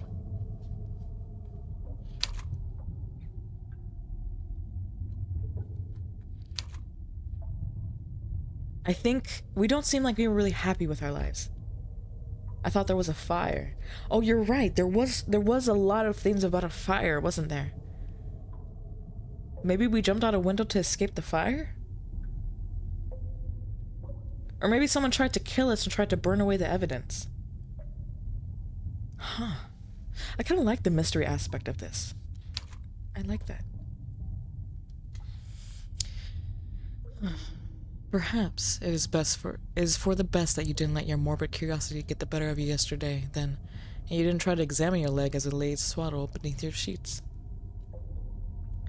Though it seems unlikely that you would have been able to see the white bone perforating your skin. It is in a cast, after all. That does raise a question, however. If your nurse thought it would take 2 weeks for your injured leg to heal, why did she suggest you try to stand upon it today? That he almost seems to run contrary to your recovery, unless she was hoping to make things worse. Of course I wasn't. I just wanted to see if you could bear your weight upon it. You've been in a sanatorium for several days now. Several days? And you making me stand on this leg after a few days? Bitch, you crazy. Oh, you know what? I'm not correcting myself that time. That's strange. You recall waking only yesterday, unless you've been here for longer than that? Well done, your nurse remarks dryly. Yes, you are correct in your assumption. You've been here for much longer than you think, but you're unconscious from the pain. That and the medication I have been administering you. You only woke up yesterday. Yesterday? Huh. That makes sense, you suppose. But if you've been here for much longer than you think, that raises yet another question. How long have you been here? Long enough for you to be able to stand, obviously. Though I doubt you would have been able to stand unaided. Yeah, my leg's broken. Why are you saying that like I owe you some shit? You'll probably need to lean on me for the time being. I'm sure that must frustrate you, given how stubborn you are. She knows you well. Perhaps too well. When did she have an opportunity to glean so much information about you? But try not to pay it too much heed. As your nurse, it is my job to support you. You may lean on me as much as you would like. Though, that being said, my shoulder is beginning to feel somewhat numb. Perhaps I ought to set you back down, or else I end up in a hospital bed next. Your nurse's voice is cool, but you sense something pointed in her tone. Is she teasing you? You bristle against the nurse's insinuations. How could her shoulder be going numb already? You don't weigh that much. But you do think, begrudgingly, that she may have a point. Your broken leg is throbbing uncomfortably. You can stand, but not without specks of pain going through the right side of your body, shooting up from your soul like lightning. You wonder whether this is how the poor, unfortunate mermaid felt in that fairy tale. Was she not condemned to a cruel fate? Feeling every single footstep on the land like a knife driven into her unprotected soul? You feel somewhat similar. So much so, it is almost enough to make you wonder whether you've always been a human yourself. You feel so clumsy on your feet. Even with the nurse there to steady you, it does not seem too far-fetched to imagine you might have once been a mermaid. What if she's in Yandere and put you in this hospital? Maybe. You cannot remember whether you can swim or not, but you do have memories of floating in a large lake in your parents' garden. Much to your mother's chagrin, of course. There's that word again. These fucking games are about to just expand my vocabulary. How do we say that? We've heard it before. I want to hear it. I want to hear it. Why do none of these have like a pronunciation? We are looking at how to pronounce these words as well as how to say more interesting but often confusing words in English that many get wrong, so make sure to stay tuned to the channel. So this is a word of French origin which explains quite a bit of its English pronunciation. Just say the word. So in British English it is said as chagrin. Chagrin with a stress on the first syllable, and yes, it's a sh sound, not a ch sound, because it's French, and ch in French is sh, not ch. So that's one part. Chagrin in British English. Now in American English, it is said the other way around, as in... Okay, well, chagrin.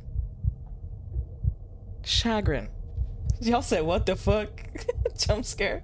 Sorry, I had to find out how to say that word. It's come up twice now. What does it even mean? I guess that means like diseased, distaste. Okay, thanks, no more. Alright, it's gone.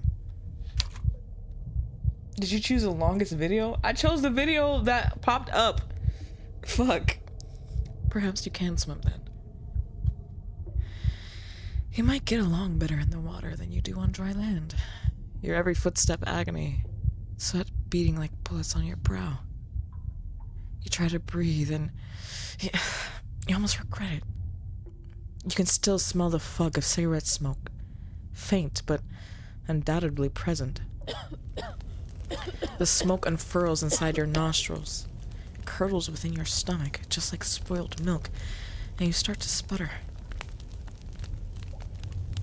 Your eyes squeeze shut, tears beating in the corners of your eyes, unbidden, as coughs and sputters wrench their way out of you. Your nurse listens to you, one eyebrow raised, and says, "Oh dear," though she doesn't sound all that sympathetic. Hey, sorry. She clicks her tongue, then says, "Let's sit you down." Am I still walking?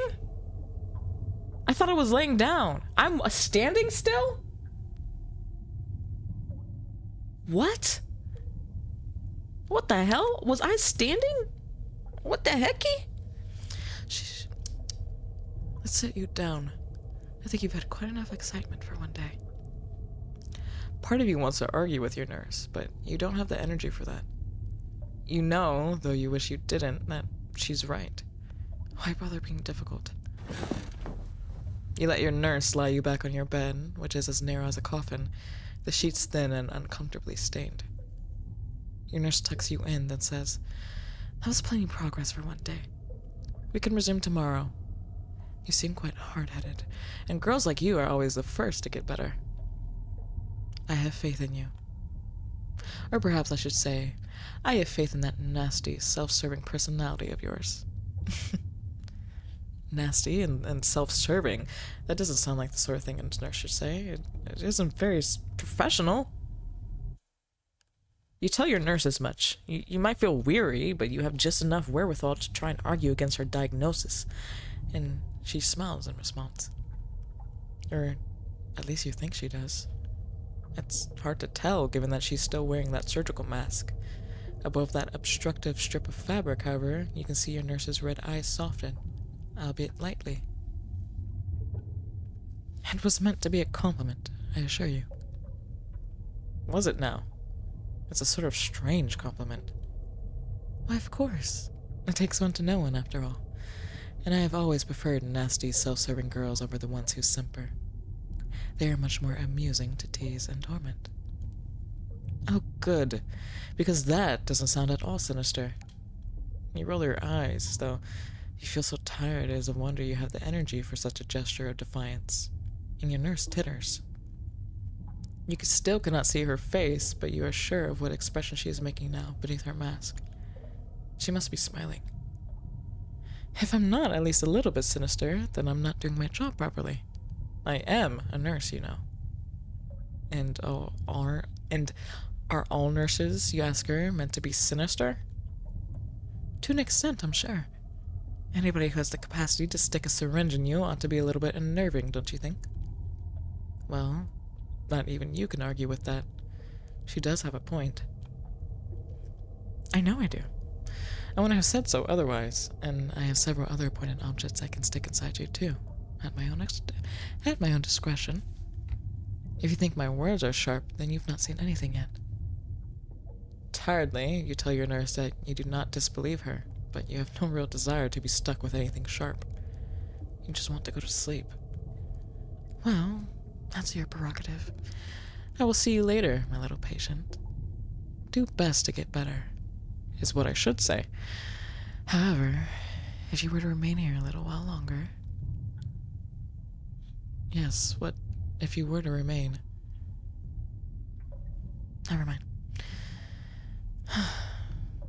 Good night. You do not bother to tell your nurse that that it is not nighttime, that there's still light outdoors, but there's no point to it.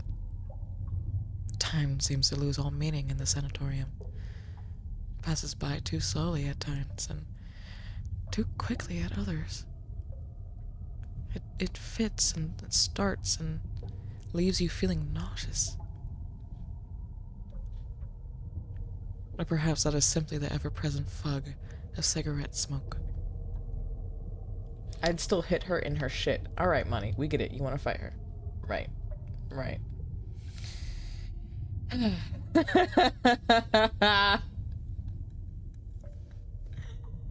Oh, chat said, oh.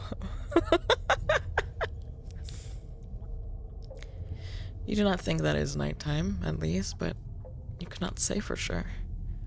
The window of your room is so covered in grime, it's hard to tell where the sun sits in the sky, or whether it sits in the sky at all. Your room is cast in a near constant shade of gray no matter the hour. A gloomy pall, which makes you feel rather like you are an ever-present attendant at a funeral. The only question is, whose funeral is this? Yours? Okay. Slamming that damn door. Your nurse leaves with the customary creak of the floorboards and a thud of the door. You spy her lighting up another cigarette before she leaves, and the smoke trails along behind her like a shroud. She departs with red and orange sparks, just like a witch, the unpleasant smell of nicotine lingering in the air. Then, there's nothing. You know what's so interesting to me? This is moving similarly slowly, but I'm enjoying it a little bit more than the last game. The other game is gorgeous, beautiful, and it's starting to pick up, and I'm starting to enjoy it more. But even though this is moving slowly, it doesn't feel like I'm lingering in details too long. It feels like we're moving through it, and it feels like it fits where we're at, I guess. Yeah. I mean, like, you would move slowly in this context, so it feels like it makes sense. But we're also not slowly going through every single detail. I'm okay with. I'm surprised. I'm good with this pace. Time passes in mysterious ways, and it seems to dilate, then contract in weeks, if indeed it has been weeks, which follow. The tension and pacing is better. Yeah, I really hate to be a critic. I really hate to critique works because I know it takes a lot to make visual novels. It takes so much. It takes so much to make a game. It takes so much to write and then source the art and then pace it and time it and program it. And so I give props to anyone who does any of that. But the other game that we played, that tension and pacing just it was hard to get through at times. But with this one, and I hate comparing too. I hate doing that. It's just kind of naturally coming to me because of the fact that, like, I'm noticing that I'm enjoying this a lot more, and I'm enjoying the pacing of this. Your time is unfixed, as is your place in the world. You awake, sometimes at your nurse's behest, and sometimes on your own. She checks up on you, and she eases you from your bed, supports you, your living walking stick, and you shamble graciously around your room. Your room is very small. It might even be smaller than a prison cell, and you feel like a caged beast as you lumber around, in a body which refuses to listen to you. There's something maddening about how incredibly clumsy you have become, especially when you were once able to scale the trees in your parents' garden like a monkey. In the past, you've never had an issue walking a circuit around a cell like this. Now, however, every few shuffling footsteps you make are liable to make you feel breathless. The sweat begins to prickle on your brow, and your skin turns red from the effort of it all. An unpleasant, meaty sort of redness which fades to a porridge like puss once your nurse lets you lie down again. Is that how I was supposed to say that? Puss? Poosh? Poochie! For weeks, has it been weeks? You struggle on like this, waging war against your own body. You do not leave your room, and neither, curiously enough, do you think of leaving. You're remembering more and more about your past every single day, bits and pieces floating across your consciousness like driftwood. You remember your servants, and how you used to goad them into playing games with you, especially the stable boy, who could not resist a chance to prove himself your superior when it came to scaling trees. You remember your former governess, and how would you drive her into fits by pretending supreme ignorance, cocking your head and saying, What? When she asked you how to recite your French verbs. You remember Justine, not that there is much to recollect about her, a girl about your age with similar social standing. You didn't realize it, but you still chose Misty Quigley. But you're Coach Ben. Yeah, I suppose so. You visited her only a handful of times, but she still made quite the impression, if only because of how startlingly insipid she was. You remember vowing, with a sort of fervency, that you would never become a lady like that. Once so reliant upon your maids, you can hardly trust yourself. You're recalling a lot. But despite all your progress, you still can't recall your own name. It's maddening. This ignorance about who you are dogs you still. Yet, you do not allow yourself to succumb to despair. You'll get better. You have to. Then, you will return home, walking on both your legs, and you will confront your parents. You will snap at them, even if it's unladylike, and you will ask them what they were thinking. Why did they send you to the sanatorium of all places? Surely they could have afforded something better. It is an affront. It is an affront, an insult. And your nurse will not stop lighting cigarettes in your presence, though she never smokes them. What in the world is wrong with her?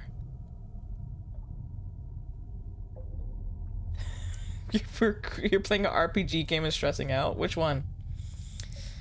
You wonder this from time to time, more even than you wonder who you are. But you're unsure whether you want to know the answer. You have the uncomfortable feeling that there is something strange about your nurse, some great secret she is hiding from you, beneath her red eyes and her surgical mask. But you do not probe. You do not have the energy to ponder another's secrets, not when your own name remains a mystery to you. The days pass you by regardless, as they always do. And though you are frustrated at your slow progress, at least you're making progress. That is something to be celebrated, at least. Hi. Your nurse seems to agree with this assessment. For one gray and gloomy morn, but all morns are gray and gloomy here, she says, I think you are well and truly on the mend. Your leg has not been acting up, has it? In truth, your leg has been paining you, mostly at night when you're trying to sleep. But you are now so desperate to recover that you hurry to nod your head. That is what I thought. It seems your condition has stabilized somewhat. After our strength training... Okay, sorry, give us a second. It seems your condition has stabilized somewhat after our strength training, so perhaps I will see fit to give you a reward. What sort of reward? What sort of reward? What sort of reward? Give me a reward! Give me a reward! Give me a reward! I thought we might go for a turn in the garden. Oh, okay. Right. How does that sound? I'm back from dinner and we've got a black screen. We gotta be cooked. Wait, is it just you? Can everybody see the stream? Oh no. Doobie, are you okay? What do you mean a black screen? What's going on? Did your PC like break? You stare at your nurse, your eyes wide and eager. No, it was a black dialogue screen. You're good. I see. Will she finally let you escape your dark, dreary bedroom? You feel as though you've been consigned? You feel as though you've been consigned indoors for far too long, like sunflowers shut up in the dark. You've begun to languish, to wither away into nothing at all. The promise of going outdoors, of feeling the sunlight on your skin, is a tantalizing one. Sorry, I probably freaked you out with that. You're good. I had a feeling because you were talking about your stream dying earlier, so I was like, oh, maybe you're having computer trouble. But what if your nurse is simply toying with you? You're unsure if you can trust her, but... Yes, the garden. Do you want to step outdoors? Your nurse says. Of course, it will take more than a single step, but I will be with you. You will not have to walk further than you have to if you want to go. Sorry, why can't I read? Hold up, give me a second. You will. That's where we stopped. You will have to walk further than you have if you want to go outdoors, but it should be good training. It will aid your recovery quicker if you can spend more time on your feet. Though, of course, if you think it would be too much strain, you can always refuse. Your nurse raises a brow as she speaks. You cannot see her lips. The lower half of her face is, as always, obscured, but you are certain she's smiling. No, smirking at you. You know your nurse is mocking you, and it is this which prompts you into action. You force yourself up and out of your bed, though you almost stumble in the process, and you tell her of course you will be going into the garden. You are sick and tired of being shut up indoors. Do you not deserve at least a taste of freedom? How feisty, your nurse says, one eyebrow still raised. What you deserve has yet to be seen. But if you ask me, only good girls who work hard are worthy of rewards. Such as going into the garden? Yes, you understand. Now, are you coming? Of course you are. That was never in question. Very well then. Come along and do take care when you walk through the hallway. The floor is rotten and there are a few holes. I would not want you to fall through the foundations of the building. Jesus! What? Why? Should this building be open? My God. Also, audio check. Anything too loud? I'm coming. Insert freaky emote. That's how I'm feeling. That's how I'm feeling. Holes? Surely that can't be safe. Right, like, holes? Did I ever say it was? Your nurse replies, archly amused. Which is fair, you suppose. You're good? Okay, bet. Audio's good? Thank you, chat. Thank you, chat. Good chat. Head pet, head pet, head pet. Your nurse might not have the best bedside manner, but she has yet to tell you any outrageous lies. Not any that you recognize, at least. Your nurse lets her unsmoked cigarette fall to the ground amidst the carcasses of its fallen brethren. Then she grinds it beneath her heel. She inclines her head and proffers you her arm, just as a gallant might. Shall we be off? She does not need to ask you twice. You take your nurse's arm, though you feel somewhat abashed at having to rely on her so much. Then let her lead you into the hallway. You stumble into an unfamiliar corridor you have never seen before, a space which is even more dismal, if that can be believed, than your bedroom. There is more peeling wallpaper. Wallpaper? Where the hell wall come from? There is more peeling paper in the hallway, though it looks oddly blackened, signed by the wainscoting. Wainscoting. What is wainscoting, chat? All the Yuri Doms I've seen so far in these games are so toxic. Like, yes, gaslight me, I guess. She's the only Yuri Dom we've met so far, and yes, toxic. Hey, if you know any other Yuris with toxic Doms, let me know. I like that. I like that.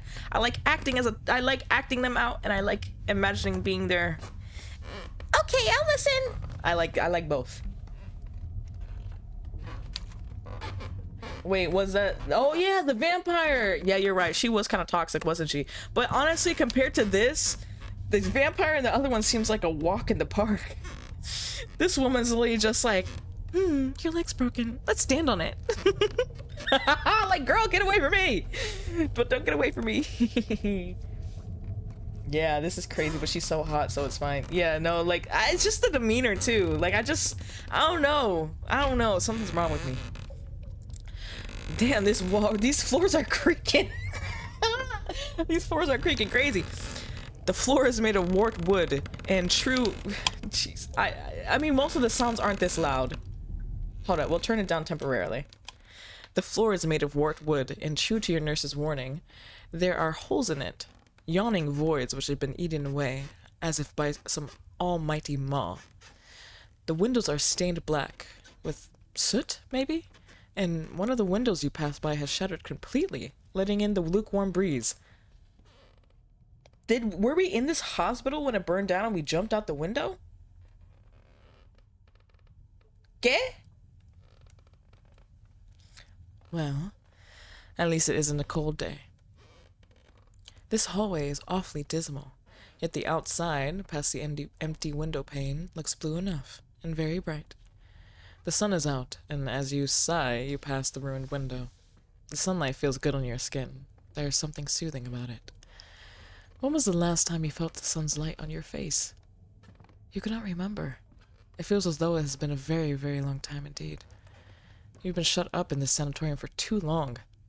But by the same token, it feels like you've been here for hardly any time at all. Time is playing tricks on you again. It shifts, dilutes, and undulates, just like water.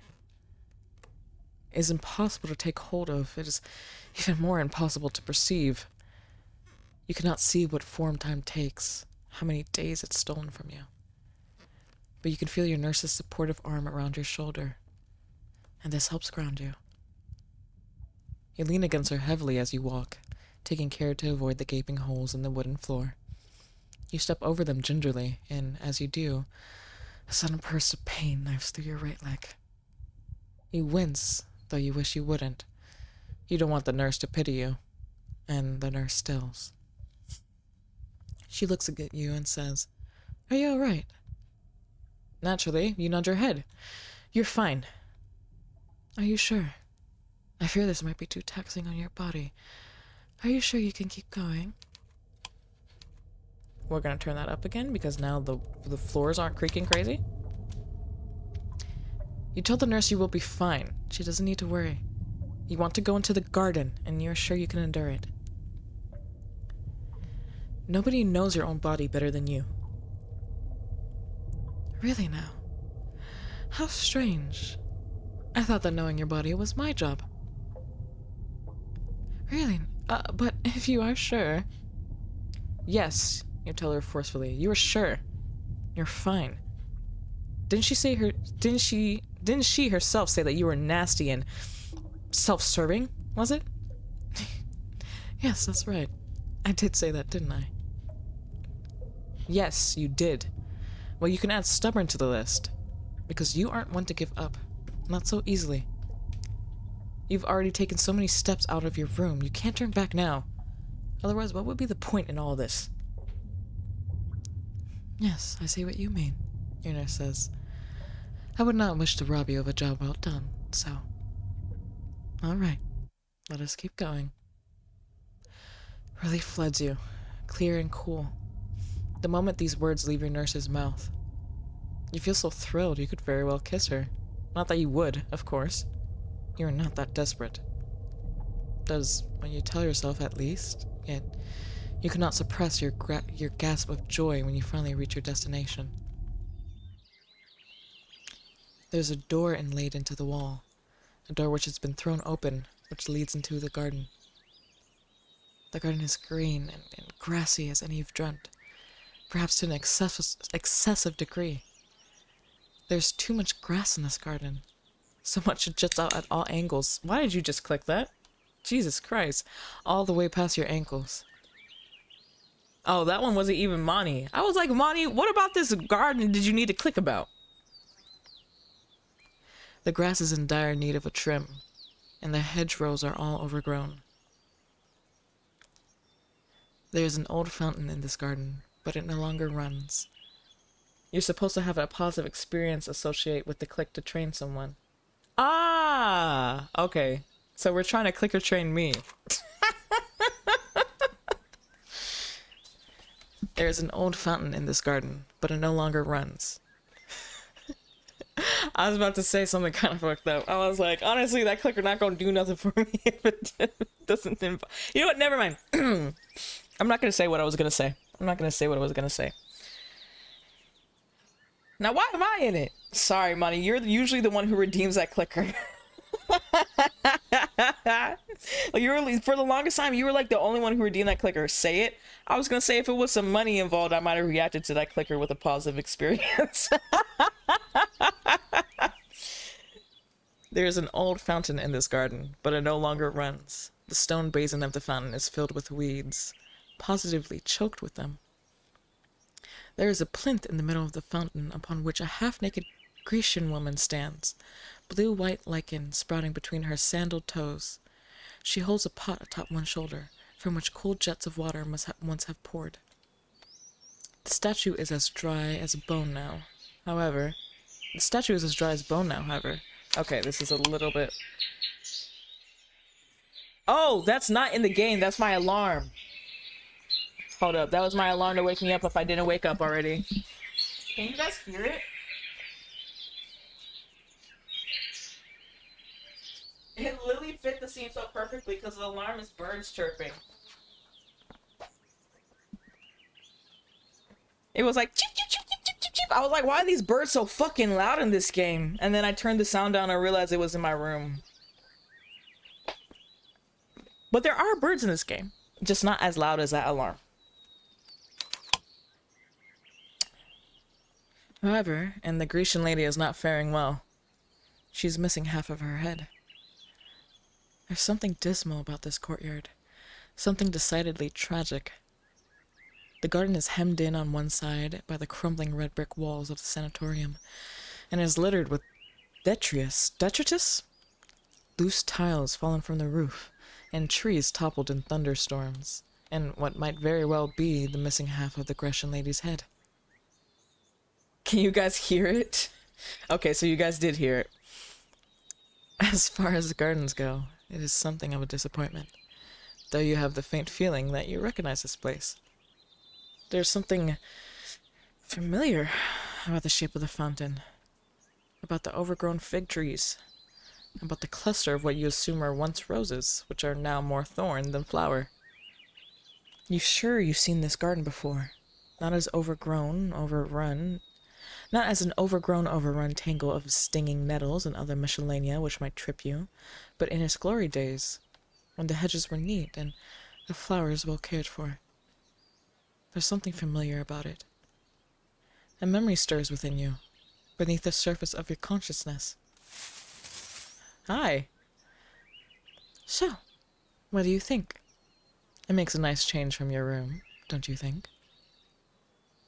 But then your nurse speaks and this memory fades.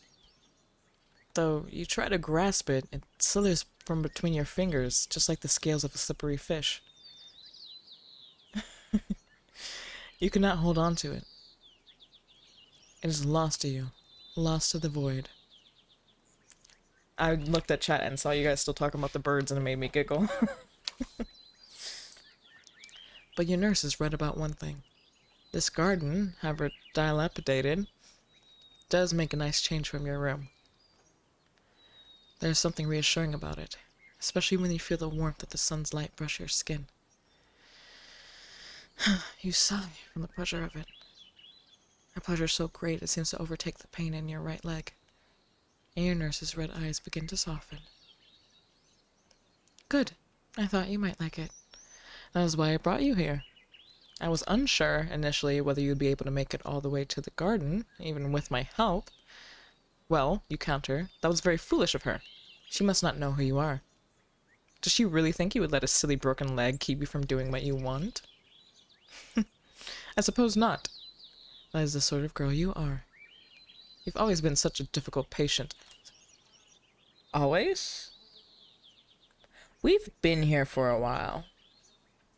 We've been here for a while. Why, though? Why have we been here for a while? Why? But I believe I've told you once before that I happen to like difficult patients. Yes, she had told you as much. Did she not say she liked difficult patients because she enjoyed breaking them down? Indeed. It is one of my more unsavory habits. Unsavory habits, your nurse says, her voice furtive, a little shifty. You latch onto this. You cannot help but be curious, and you ask her what other unsavory habit she has. Is lighting cigarettes she does not intend to smoke one of them? That, and making my patients cry. It can be awful, really, when the mood strikes me. Though, I'm in a good mood today. And why is that? Who knows? Perhaps it's the sun, or perhaps I simply like seeing you smile. Here, you scoff. You think that sounds supremely unlikely, given all her talk about how she likes tormenting others. Yes, I suppose it must seem unlikely. To you, I would not expect you to understand. Oh, let's try that again. Yes, I suppose it does seem unlikely. To you. I would not expect you to understand, but you've always been special to me. Always. For as long as I've known you, at least. Ever since you were admitted to the sanatorium, she means. What else would I mean? That is why you're asking. Well, don't. There are some questions you would be better off not knowing the answer to. Now, you stay here. I'm going to fetch something for you. What something? Nothing sinister. Only wish to reward you for your hard work. Now hang tight, and we'll be a minute.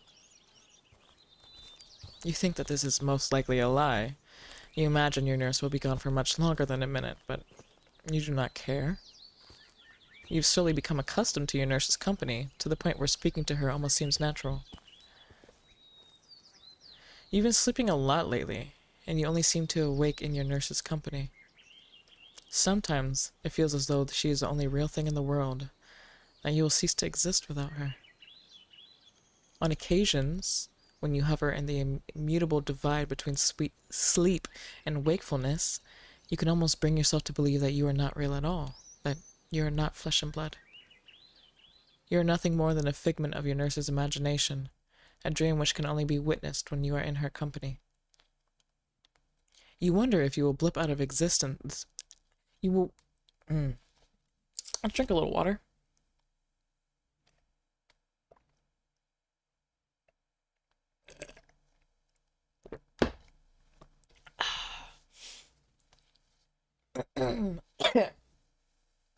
Sanatoriums are mostly used to treat tuberculosis ineffectively in remote open air areas. Wonder what we're doing here. Interesting. Ooh. A little stretch break. A little stretch break. A little stretch break.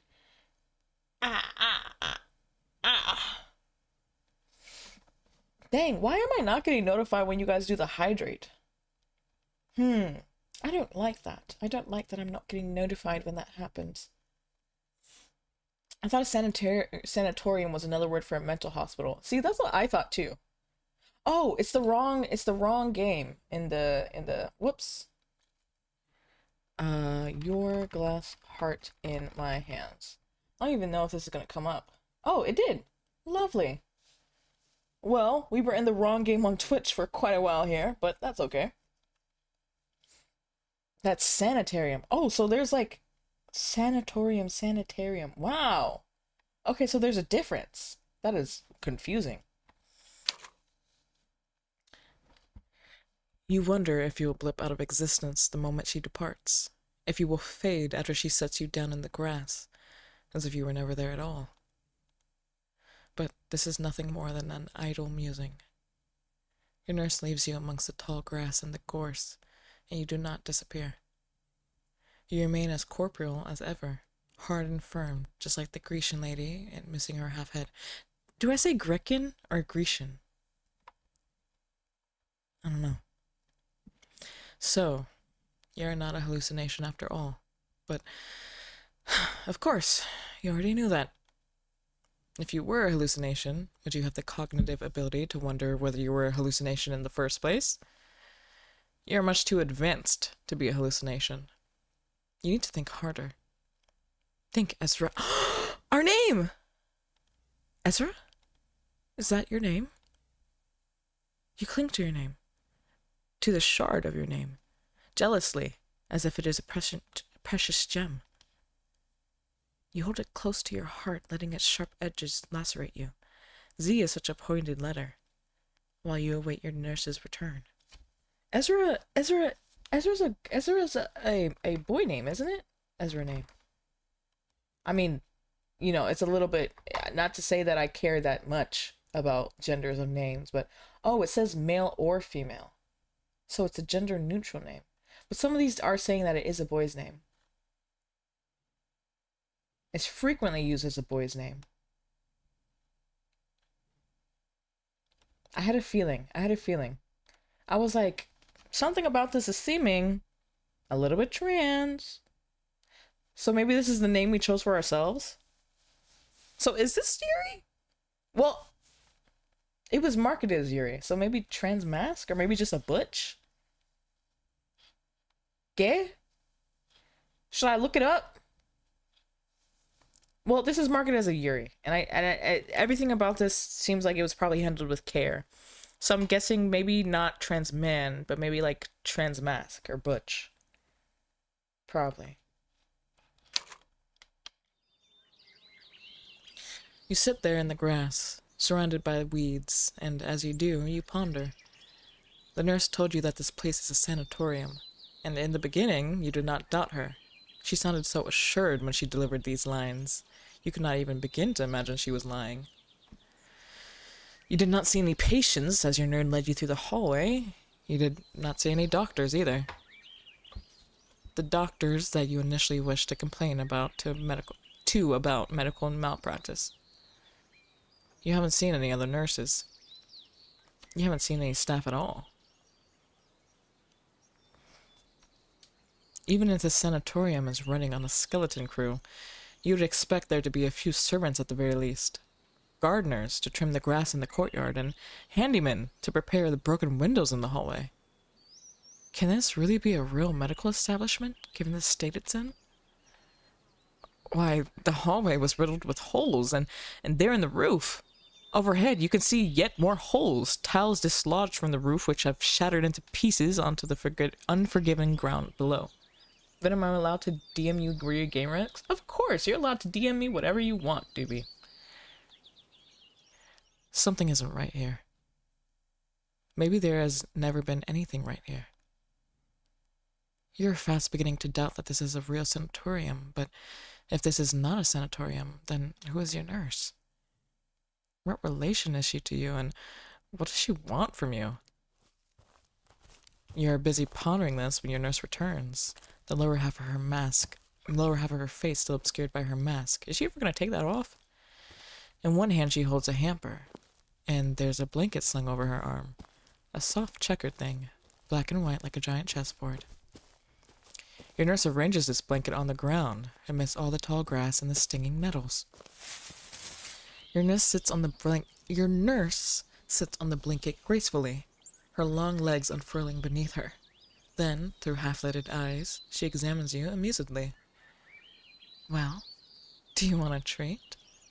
For being such a good girl. You rail against this descriptor which feels so ill-fitting, too small for you, and uncomfortably scratchy. You have half a mind to tell your nurse that you won't do anything she asks, not if she insists on calling you girl. But then, your stomach rumbles. Rather noticeably, too, and the nurse titters. Don't deny your body what it wants. Come and sit beside me. Come. You hesitate for a few moments, but ultimately obey. It feels as if you have no choice. You cannot say no to the nurse. There's something mesmerizing about her, something hypnotic. You can feel her luring you in, and like a moth, you find yourself drawn to the light she exudes. You take a seat upon the blanket, free from the tall grass and the stinging nettles, while she nods approvingly. Very good. Now come. The nurse reaches with one long gloved arm into the wicker basket, then procures from it a bowl full of strawberries, red jewel-like things, all sprinkled with sugar. Oh, she actually put effort into giving us a treat. She didn't just get it, she got us food, but nice food, and she sprinkled sugar on it. She takes one of these precious gems between her thumb and forefinger and dips it in a little bowl of cream, all soft white peaks, just like clouds. Then she holds the strawberry out to you. The strawberry looks undoubtedly delicious. Its rounded surface positively seems to throb in the sunlight, but still, you eye it with some trepidation. Is it really safe to eat? Why wouldn't it be safe? I promise it's not poisonous. Why would I wish to harm you when you are my own patient? You're not sure about that. You can't say, but you also don't know why she insists upon lighting her cigarettes in your company. Oh, that, your nurse says, with a careless shake of her gloved hand. Don't be so precious. It isn't like you, and anyway, a bit of smoke never hurt anybody. Now come here. Come. You want to argue with your nurse's careless comment. You rather think that smoke can be dangerous, especially if ingested in large quantities, but your stomach is another sad, pathetic little gurgle. You don't necessarily trust your nurse. You fear she's being a bit too nice to you, but you are hungry. You didn't have any breakfast this morning, and you would like to eat something substantial. Not that the strawberries have much substance to them, you suppose. Still, they should be better than nothing. You do entertain unsettling notions of the strawberries being laced with cyanide, of your stomach tying itself into knots upon your swallowing, while your body begins to convulse. But, to your surprise, the strawberry pinched between the nurse's gaunt fingers tastes ripe, full, and sweet. The peaks of white cream which daub it only serve to enhance the flavor, as does the sugar sprinkled atop it. It might not be so bad after all. See, your nurse says, sounding triumphant. What did I tell you? There's nothing wrong with these strawberries. Now come on, dear, eat up. There are plenty more where they came from. And I even have a bit of quiche and some elderflower wine. I think it should go down rather nicely after you've been consuming all this hospital food. She's like uncomfortably spoiling us. This sounds delicious. Where did she get this? Where did she get this? My phone died for a few minutes. Did I miss anything big? I mean, I think you saw us come outside probably, right? We got let outside and she's got quite the platter for us, which is strange. She went to go get us a treat, and that treat is actually a treat. It's strawberries sprinkled with sugar and dipped in cream, which shows effort. She didn't just give us strawberries, which already would have been, seems like quite nice, but she kind of like put this love into them, sprinkling them with sugar and taking care to give us cream to eat with it. She wanted to really spoil us. That's the tone that's giving here. And she got us quiche and elderflower wine. That's so odd. That's so odd. Okay, list has been sent. I got a dip to charge my phone and headphones, but I hope you have an amazing stream. Thank you, Doobie. Thank you, Doobie. Thank you, Doobie. Thank you. Can't wait to see that list. Your recovery has been going so well. You deserve to celebrate it. You've worked hard for this, so savor it. It might very well prove to be one of your last meals here, in this institution, before you're allowed to leave. Last meal? That sounds awfully ominous. Does that make this something of a last supper, then? Yes, I suppose. Now come, eat. You oblige, now that you know the strawberry wasn't drizzled with something suspect. Your nurse takes another jewel like strawberry between her fingers, blood red against her white gloves, and holds it aloft. Here you go. Say, ah. You oblige, feeling a touch silly as you do, a touch self-conscious. The faintest blushes spread upon your cheeks, and you take the strawberry into your mouth. You feel your nurse's gloved fingers brushing against your lips, and you shudder from it. There's something almost uncomfortably intimate about her touch. You are unsure why exactly, but it sends a small thrill down your spine, a sudden spike of sensation which should not be there. You've no fond feelings between your nurse. You've no fond feelings towards your nurse. In fact, you find her rather disagreeable. But it feels hard to hate her when she's being like this. It feels almost as if her marble hardness during your earlier checkouts was all an act. As though she was presenting herself as an aloof, stoic figure to hide her true feelings. Oh, so she's a tsundere. She's giving tsundere. Little tsundere. She likes me. What are her feelings, however? Does she really care for you? It's hard to tell. Her surgical mask obscures much of her face. What word did I just say? Much of her face. You cannot see what her lips are doing, whether they are quirking upwards into a smile, or else if they are pursed together in distaste. But you get the feeling, as your nurse continues to indulge you, that she's enjoying the quiet, intimate moment, even more than you are. Thanks for the sub, you little subby bitch. Mooney Mooney has subbed for 1 month. Sorry, my alert is so goofy, bro. That shit.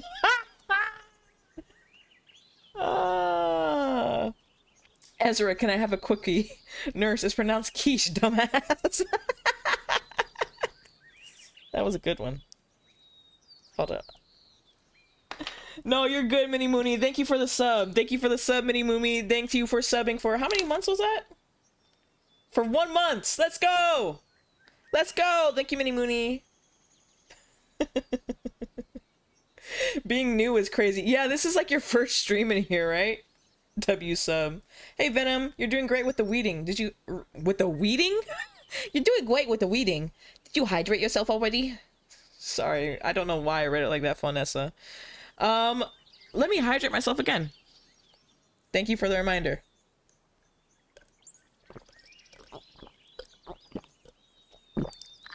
That's all the water left in my cup. Sorry, chat. I'm sorry. I know you hate burping. I can't help it. I can't help it. I can't help it. I'm a burpy kind of guy. I'm a burpy kind of guy. I'm just a baby. I need to get burped. Okay, sorry. We're moving on. We're moving on. We're moving on. We're moving on. We're moving on. I don't know why I said that. But you get the feeling. You continue to eat. The breeze stirring your hair. The hem of your nightgown. Wait, what? Huh. You continue to eat, the breeze stirring your hair, the hem of your nightgown, until your nurse stops. She sets the hamper aside, and smiling with her eyes, she says, "That should be the last of the food. The strawberries and the quiche. You ate quite heartily, too, not leaving a single crumb. I'm very proud of you. You've become so obedient. I worried you might spit it all back out just to spite me, yet you've been just as well behaved as any doll. Now, did you enjoy your treat, dear one?" You frown. You're unsure about the sudden use of an epithet, but you cannot bring yourself to wholly hate it. Something within you flutters, like the wings of a butterfly. Abashed by your nurse's sweet sentiments, you glance to one side. You feel a flush spread upon your cheeks, though you wish it would not. There's something quite embarrassing about it, something almost infantilizing. You feel demeaned by your own body, irate that it refuses to listen to you. But even then, you can't deny that you appreciate your nurse's company. You nod your head, which is bowed beneath the sunlight, and you tell her how you feel. Good. I thought you might say that. Now, you must be feeling weary after all that excitement. Would you like to rest your head? Rested where, you ask, with an innocent blink. On her thigh, on her lap. Where do you think? It is open for you, if you so desire, your nurse says, indicating her lap with her palm. You eye the nurse's lap with some trepidation, as if eyeing a pit full of venomous snakes. Your nurse is very skinny, her body almost eerily devoid of excess fat. She is tall alongside it and alarmingly bony. She looks like a skeleton. You cannot imagine that her lap would make for all that comfortable of a pillow. That idea isn't very appealing. Well, this is going a little bit hard on her. This is going a little bit hard. But your nurse is right. You do feel tired after all that walking, and you'd like to lay down. Your nurse's lap does not seem like the most comfortable pillow, but it is preferable to lying your head down in the nettles, at least. You dither for a few moments, seized by indecisiveness, and your nurse, seeing this, smiles. You might as well make the most of my services. As a nurse, it is my job to treat you. You're my patient, so you ought to make use of me. That is what I'm here for. It is a pleasant piece of sophistry. Sophistry. Ah! That's why I was struggling. It is a pleasant piece of sophistry, but it rings hollow when you consider the words the nurse spoke to you already. Did she not tell you when you awoke that your sickness stripped away your humanity? She claimed that, as you were not human, you had no right to. Well, ask for any rights. Did she not say that your sickness maimed you? Made you less than? Why then does she care so much about your comfort? Of course I care. It is true that you are in no fit state to be reintegrated into polite society, not with your leg mangled as it is, but that does not mean I do not want you to integrate into society again. In fact, it's the opposite. I want only the best for you. I want to please you, so you might as well take this moment to rest while you can. Your treatment shall be even more intense in the future. You've led a charmed life in the sanatorium, but eventually you will recover. Then you will have to leave. You'll face the world without me. So, until that fateful moment, you might as well enjoy my company while you can. You look at your nurse mutely, bemused. Your nurse has always sounded so cold in your prior dealings and clipped, but now you sense a peculiar emotion throbbing behind her words. Something like sorrow, maybe? Will she be sorry to see you go? Everybody shut the fuck up. It's time for a raid. What up, Raiders? Rah, rah, rah. Hey, hey, hey, rah. This is such a switch up from the movie we just had. Digi_cat_rated your channel. Hi, Raiders. Hi, we're playing Thanks Yuri. for the follow. We're playing Yuri. Yuri Games has We're joined the playing Legion. Yuri. I hope you like Yuri. I mean, you guys are coming from Digi, so you guys definitely like Yuri because Digi plays Yuri and reads Yuri and is a big Yuri fan. Big Yuri Thanks for the fan. follow. Thank you for the Sophie follow. Lovey Flowy has joined the Legion. Thank you, His Zero Games, and thank you, Sophie Lovey Flowy, for the follow. We are playing this Yuri game right now. It's kind of like a horror Yuri. We're not quite sure what's happened yet, and I'm also not really. I opened this game not knowing what it was about. I just knew it was gothic, dark, and a Yuri. But so far, we have woken up in a sanatorium. We originally had no recollection of anything. Family Thanks for members, the follow. friends, our name. Myro14 has joined the Legion. Thank you for the follow, Myro. We couldn't remember anything, and the first person we're seeing is this nurse here. She told us that we were riding our horse when we had an accident and broke our leg really badly and hit our head. Our head has been hurting a lot. But things aren't really adding up. You know, there's this nurse herself who is quite uncanny, quite, uncomfortable to be around at times. At least she was. She was very cold with us. She was lighting cigarettes and not even smoking them just to bother us. She would make these little comments about, enjoying breaking us down and seeing us suffer. But she sort of rationalizes it as saying that she's a nurse, so she has to be sinister. Otherwise, how could she inject us with needles? And she swears that she wants to see our recovery. And yeah, that's kind of been it. She's sort of been our guidance for the world. Our memories have slowly been coming back. We did remember our family, and our most recent memory was remembering our name. Apparently our name's Ezra. There's also some sort of vibes of like some gender divergence with our character here. But it is a Yuri, so I think we're playing a butch or a trans mask, which, hey, I can voice that. But yeah, Digi, what were you streaming? What were you playing? Sorry to take so long to introduce myself. Digi, how was your stream? What were you playing? Welcome on in. Thank you so much for the raid. Thank you so much. That's so sweet. The art style. Yeah, this is a gorgeous art style. I actually just followed the artist on Twitter before this. This is such a pretty art style. And I like that it's kind of like gothic and dark. I like gothic dark stories. I have a preference for them. So it was good. I was baking. Ooh, what did you bake? Nom nom nom nom nom. I need a bite. Delicious. I don't even know what I took a bite of yet. But yeah, that's just what we're up to. I'm a Yuri VA and a streamer. I'm a variety streamer. Do a bunch of different games, Red Dead, horror games, a lot of horror games. Bakery! Yes. All right, I'm gonna read a little bit more and then I'll look back in chat to see what you guys say. Will she be sorry to see you go? In a sense, I suppose. I'm always sad when any of my patients recover. A nurse becomes redundant, when she has nobody to heal. I derive my worth from the sick people who require my aid. Once you recover, I will no longer have a purpose. I will be shunted into the shadows again, like a corkscrew once the last bottle of champagne has been opened. We nurses exist for only one purpose, and one purpose alone. We exist to make the sick healthy. You give me my purpose.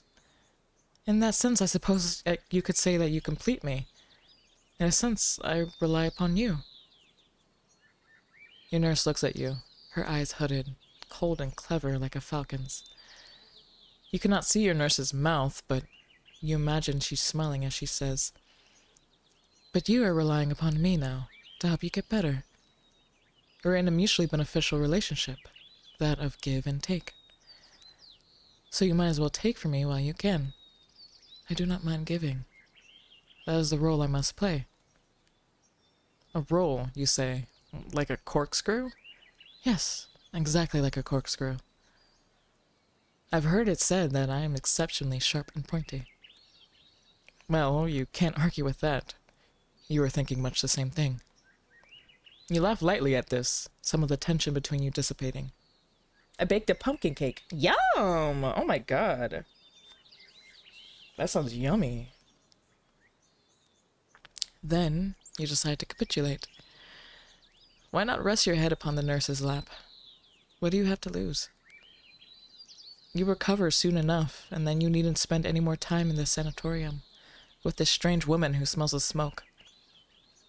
You'll finally be able to leave, while she will be... You blink as you lie back, setting your head upon her lap, slotting it there like a piece of a jigsaw. You look up at her, then ask her that fateful question. Will she be lonely when you recover and you leave? Lonely? Perhaps I shall. Really? But what of the other patients in the sanatorium? How can she be lonely when there will always be an influx of new people to treat? You wonder whether the nurse will admit to her deception, whether she will confirm that this place was never a sanatorium, and she never was a nurse, and there never were any other patients. But the nurse doesn't do this. Not content to drop her subterfuge, not even until the last, your nurse says, "Yes, you are right. There are always new patients to treat, of course. But I remember every single patient I've had the privilege of treating. I recall all of our moments together, no matter how fleeting. In fact, one might argue it is the fleeting nature of these moments which makes them even more precious. Nothing can last forever, and yet..." Your nurse sighs, though her mask muffles most of this exhalation, then says, "Sometimes, when I look at you, I do find myself wishing..." She never does finish this statement, however. Or perhaps simply you simply do not remain long enough. Oops. Or perhaps you simply do not remain awake long enough to hear it.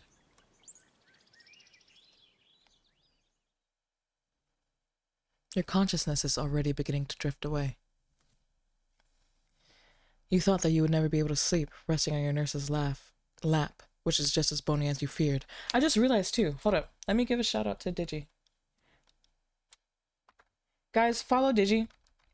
Digi is another sweetheart, who streams some Yuri sometimes, and lots of baking and lots of fun little games and collabs.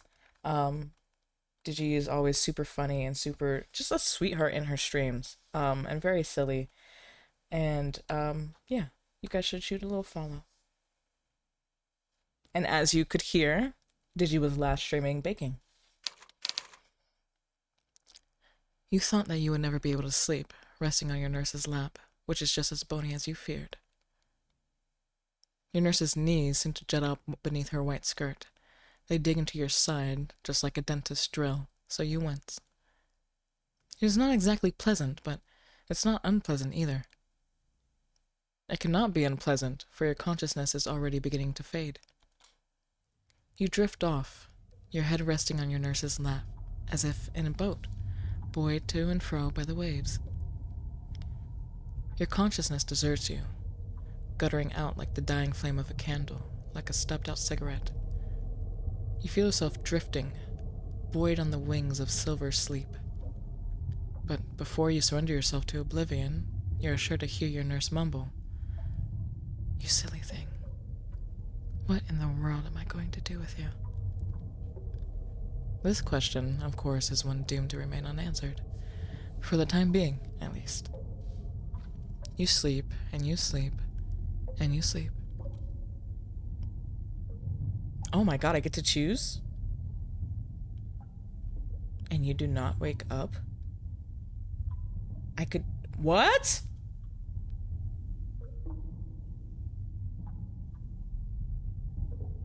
Oh my god. This is the first choice we've had. Save? I can't save! Oh my god, guys. Do we wake up or do we... Okay, I'm gonna choose. I'm going to be the chooser. I can choose things. But you eventually wake. Ah! I'm scared. But you eventually wake. It is inevitable that you would, for nobody can sleep forever, however much you might wish for it, however much you might will it.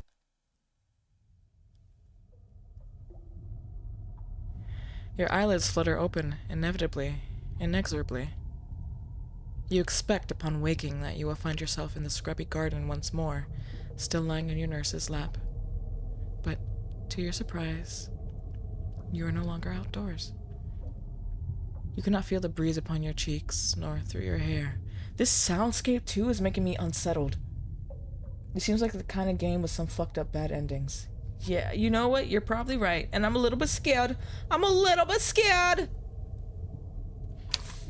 Let me go to the warnings page again, because I'm a little scared! Your glass heart in my hands. Glass heart in my hands. Let's go to that page again. What are the warnings for? Content warning.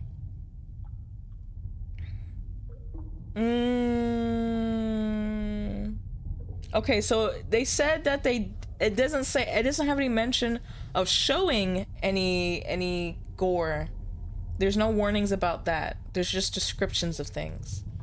So hey. Oh my gosh, I fell asleep. What happened? Welcome back. I don't know where you left out. Chat, can you fill Emma in? Can you guys fill Emma in with what's possibly what's been missed? You cannot feel the breeze upon your cheeks, nor through your hair. When you blink, you first find yourself looking at shadows. Darkness presses down upon you, a darkness so thick and absolute it might very well be sludge or sediment scraped from the bottom of the ocean. But there is light enough by which to see, which spills in through your window from the moon's ghostly glow. You are back in your room, and it is late at night. You know not how much time has passed since you were in the garden with your nurse. Whether it has been hours, or days, or even weeks, but time has changed, as have you. You felt light when you were outdoors, basking beneath the sun's rays like a nymph. The worst of your sickness sloughed off you, fortified by the strawberries and cream your nurse fed you.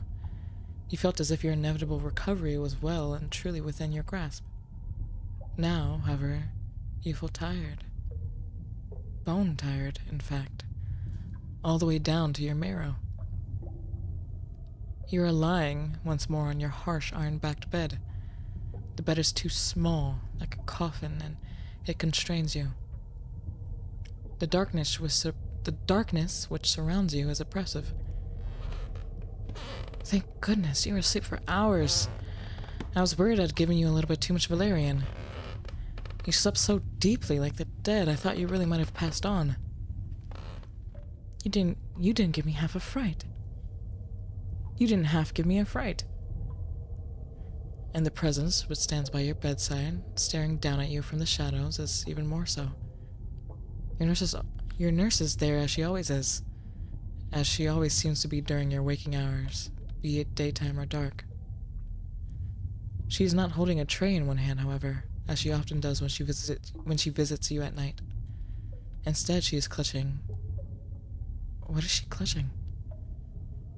It's hard to see what she holds in her slender, bony fingers, for it's obscured in the shadows.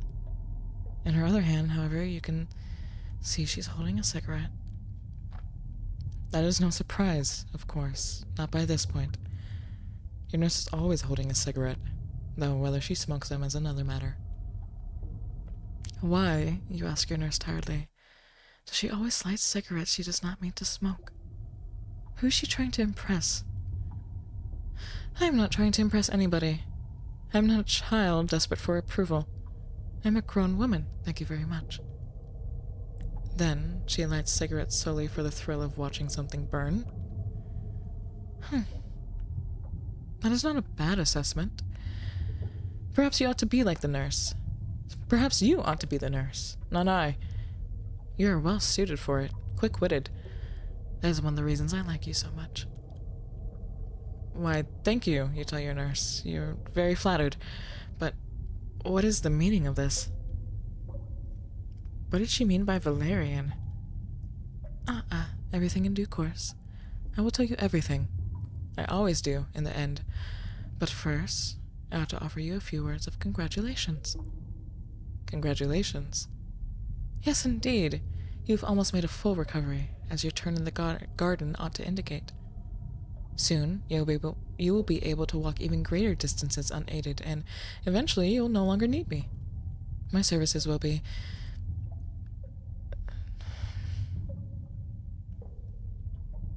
redundant, you interrupt. Like the corkscrew you spoke of, the one stashed in the back of the drawer. There is a brief pause. Your nurse looks you over, her eyes narrowed, mouth inscrutable, of course, behind her mask, and then... So you were listening to me? Of course you were listening. Who else did you have in this awful place to listen to? She was your only companion. I'm nervous, because the room's dark. The room has not been darked until now. And that feels probably intentional.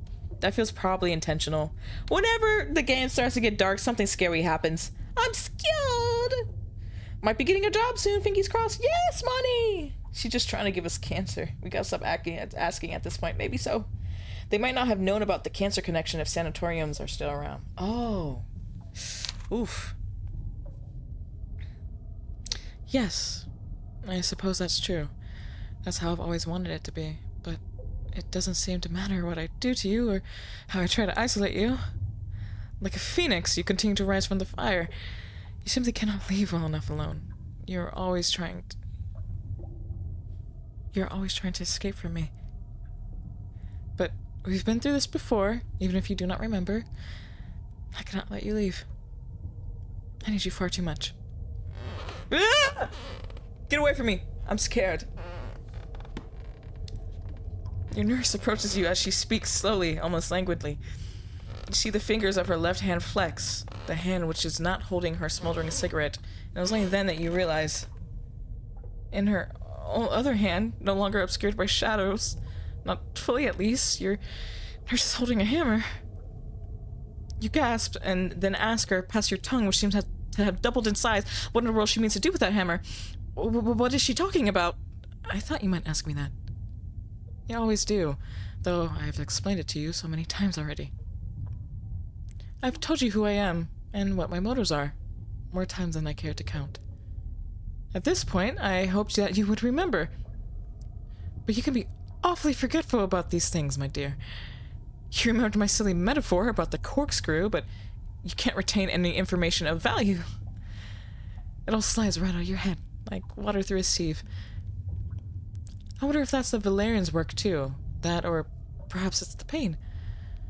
I imagine it must hurt a lot, having your legs broken so many times. That would be the 4th, I think? The 5th? I can't remember. Even I have lost count. Maybe I'm a hypocrite for scolding you. It seems that I've begun to forget things too. What? You look at the nurse mutely, your heart beginning to throb with fear. Your saliva thick and viscous as it catches in your throat. What does she mean? What I said. We've done this song and dance many, many times before. At this point, it's becoming almost cliché. Part of me wonders, if I break your bones often enough, whether you will remember me. But the truth never seems to stick. Perhaps I'm not breaking you down thoroughly enough. Perhaps I need to grind your bones down into a fine powder, like broken glass, so I'll never be able to recover from my love for you. I will carve my affection onto your body from now until eternity. My love is more than strong enough to mutilate a person.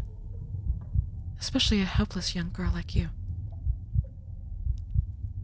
You chafe once more at being called a girl. A helpless girl besides, but you know better than to contradict your nurse. You're wary of the hammer in her hand, and fear what pain she might inflict with it. What pain she's inflicted already. You swallow. Your saliva tastes oddly unpleasantly thick in your mouth, as your nurse says. But if I were to ruin your lovely legs that excessively, I fear you never would recover. Then you would never be able to love me. I cannot be too hard with you. You are a lady, after all, and I am no brute. I do not want to kill you. I just want to claim you. And I will do that as many times as it takes, until you no longer try to leave me. What? Once more you utter this single syllable, struck dumb by the absurdity of it all. What is your nurse talking about? What nonsense is this? You have no idea what she's talking about, but you know it's not safe to stay here with her, not in this small, enclosed room with its walls that stink of cigarette smoke. You try to shift away from her, your body large and lumbering, but it is all in vain. Your nurse preempted your attempted escape, and she's already taken pains to prevent it. While you slept in a drug-induced stupor, your nurse was hard at work. She tied your arms to the metal headboard of your bed, tied them tightly, with a length of rope tight enough to bite into your flesh once you attempt to squirm away. You cannot free yourself from your bindings, secured as you are, like a pitiful insect pinned upon a board. You can only stare at her, stricken. You tremble, eyes wide with fright as you examine the glinting hammer in your nurse's hand. What is to become of you now, when you cannot hope to pull away from her? What does she mean to do? I already told you. Your nurse's answers smoothly, coming to a pause beside you. Once more, she lets her cigarette fall to the floor. Once more, she stamps it out beneath the heel of her boot, sentencing it to a quick, swift death. Then, she presses the cold steel head of the hammer up against your burning flesh, against your neck. She tips your chin upward with the curved end of the hammer, pressing it down against your throat, and says, I am not doing anything I haven't done before. I will always be your nurse, and you will always be my patient. You cannot leave the sanatorium, because I shall not let you. You cannot stop being my patient if you have broken a bone or two which needs medical attention. If you remain sick, then I will continue to have a purpose. I can guarantee that purpose. Then you need never leave me. We can always be together. You look up at your nurse with frightened animal eyes, your pulse humming beneath your soft, supple flesh. You are chilled from tip to toe with fear. It is a cold emotion, colder even than the hammer pressed beneath your chin, which chills your stomach, your intestines, and even your bladder. But despite your fear, you are unable to tell her you do not think that this is the best way to win your affection. Why can she not be with you outside of the sanatorium? It is unlikely you'd have any interest in her now, romantic or otherwise, after she's tied you to a bed and threatened to bash your bones into fine white powder, but I cannot be with you outside the sanatorium. I tried that once before, but it didn't work. It is impossible. Not possible? What does she mean? I mean what I meant the last time we had this conversation. And the time before. And the time before. My feelings have never once wavered, not since the day I met you. I love you, Elizabeth. I've loved you ever since I laid eyes on you. But I always knew my love could never be. Ah, so your name is Elizabeth, is it? Ezra was just a fragment then, or maybe it was the name you preferred? The name your nurse has given you does not sound quite right. It doesn't suit you. But you recall people addressing you with this name, your parents and your scores of cousins and insipid little Justine. It is something to cling on to, even though you wish to reject it. Something you can use to connect your present to your past. But You know little of the nurse who looms over you, silver hammer in hand. You might remember who you are, but who is she? You were a lady, like I told you so many times. I, meanwhile, was nothing more than a commoner, a peasant girl from the village who happened to see you riding your horse through the fields. I knew the moment I first locked eyes upon you that I wanted to be with you. You were the one light which illuminated my dreary world, the one person who made my dull, gray days worth living. But though I went out my way to match my schedule to yours, though I was always there, waiting to watch you riding your horse, you never granted me so much as a crumb of the same courtesy. You never once looked at me. You never cared about me. I knew then that you were out of my reach. I knew that you would never love me, not the way that I loved you. How could you love me when you didn't even know I existed? You were a lady and I was a commoner. So far beyond your attention that nothing I could have done or said would have elicited any response from you. I was ready to give up. But my love for you was so intense that I couldn't. To betray my love for you would be betraying myself, my very essence. I would sooner die than to forget you, to cast aside my feelings which had warned me through many cold, lonely nights. So, your nurse says, her voice soft but erratic, her fingers twitching around the handle of her hammer. I did something drastic. I had to catch your attention. I crept into your garden late at night, when you and your parents and all of your servants were abed. And then I set your fine, fancy home on fire.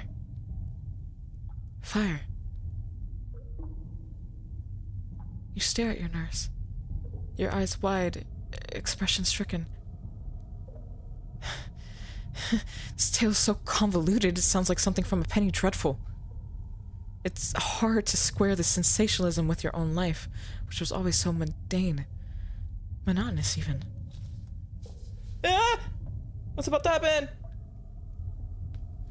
You went riding on your horse, and you went swimming in the lake, and you made your mother swoon when you tracked dirty footprints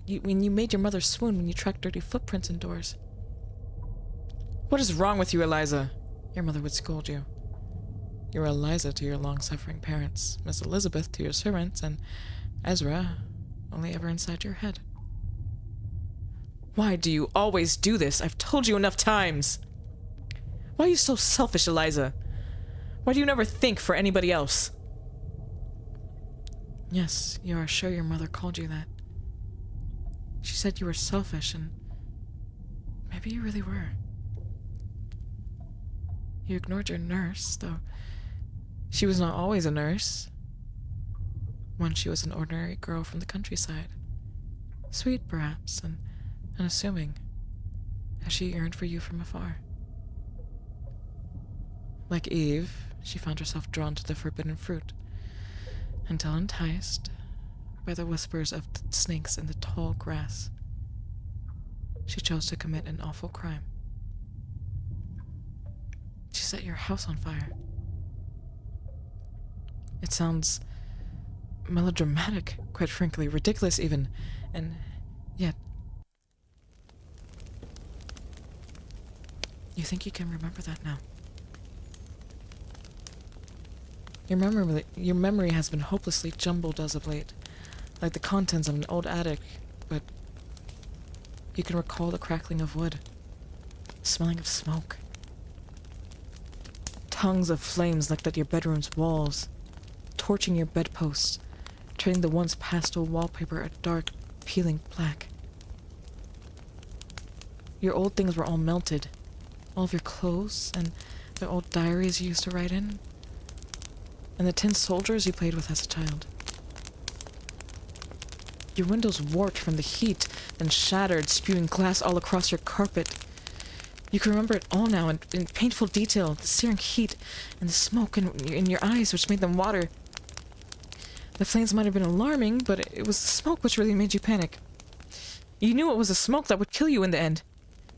You were sure that you would be killed too as you stumbled clumsily from the burning bedchamber, which singed and charred like a scene from hell. Part of you had already forfeited your own life to the flames. But you've always been stubborn. That is a familiar refrain uttered by all that have known you. And you did your best to endure. You kept limping through the ruins of your once beautiful home, putting one foot in front of the other, and then...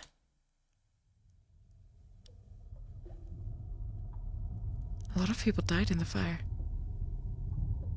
Your parents and all the servants. Your old grandmother, too, and her servants who tended her. They all passed away, but you didn't. You tried to get away from the blaze, and you came very close to succeeding, too. You were able to get all the way down the stairs into the entrance hall when you were incapacitated. Incapacitated. You remember a lot from that fateful night now.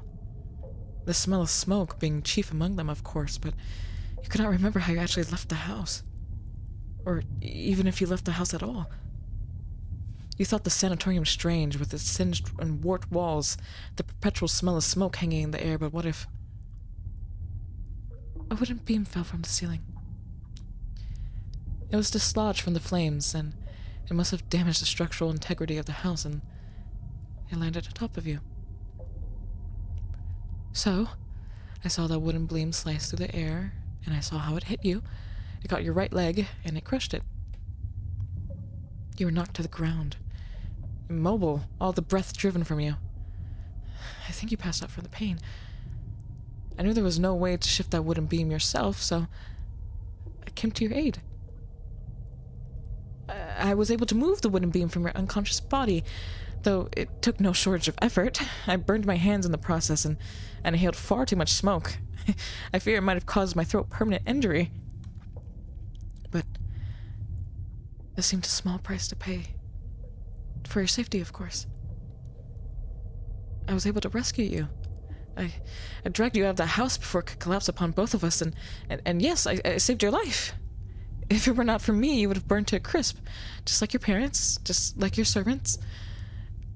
They're all gone now. Your nurse looks at you archly, her eyes very red, 2 rubies set inside her skull.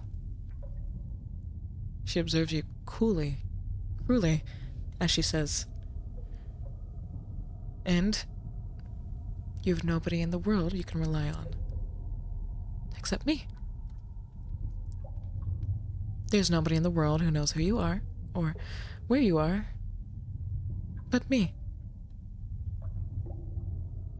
I am the only person you can gaze upon. I am the only person who cares about you. I am the person who can decide who you are, what you must be. I saved your life, which means you are now my property. Your mother died, so I suppose I'm the next best thing. Like her, I've been sustaining your life. You would be dead without me, which means you're mine. And now we have this house, or what remains of it, all to ourselves. Everyone believes that you died in the blaze, so nobody will come looking for you. Nobody's going to trouble themselves over a corpse. So I can spend as much time with you as I desire. I can help you, and I can heal you.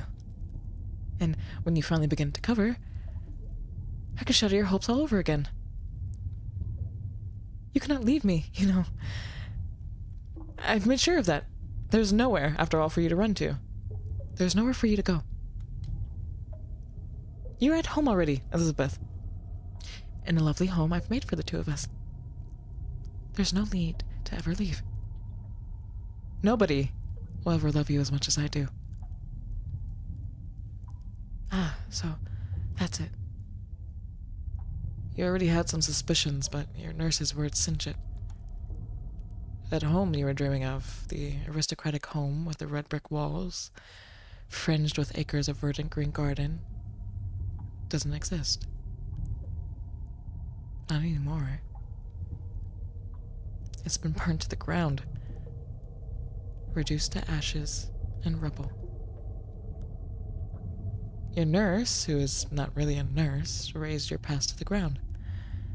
Then she tried to build your present upon its carcass.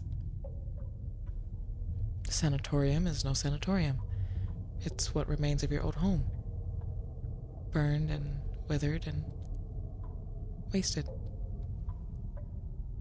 You've no home to return to. You've no family. You only have the nurse. And it sounds as if you've been relying on her for a very long time. Is that true? Yes, I suppose it is. We've been here for, I don't know, perhaps a year now. It's hard for me to say. Time doesn't seem to pass as it should. Not that I have any need to observe the minutes as they go by. Not that I have any need to observe the minutes as they go by. I already have what I want. There's nothing more I desire. So I have no need to think upon tomorrow. I need only today. An endless string of them. And to secure these endless todays, does she insist upon saving you over and over again? That's right. I knew you would understand. It's ingenious, isn't it? You awake, and I tend to you, and you recover. And then I break your poor legs anew, and stuff you full of valerian, and you forget everything. You awake again, with no memories of who you are, and where you came from. And then the process begins anew. Indeed.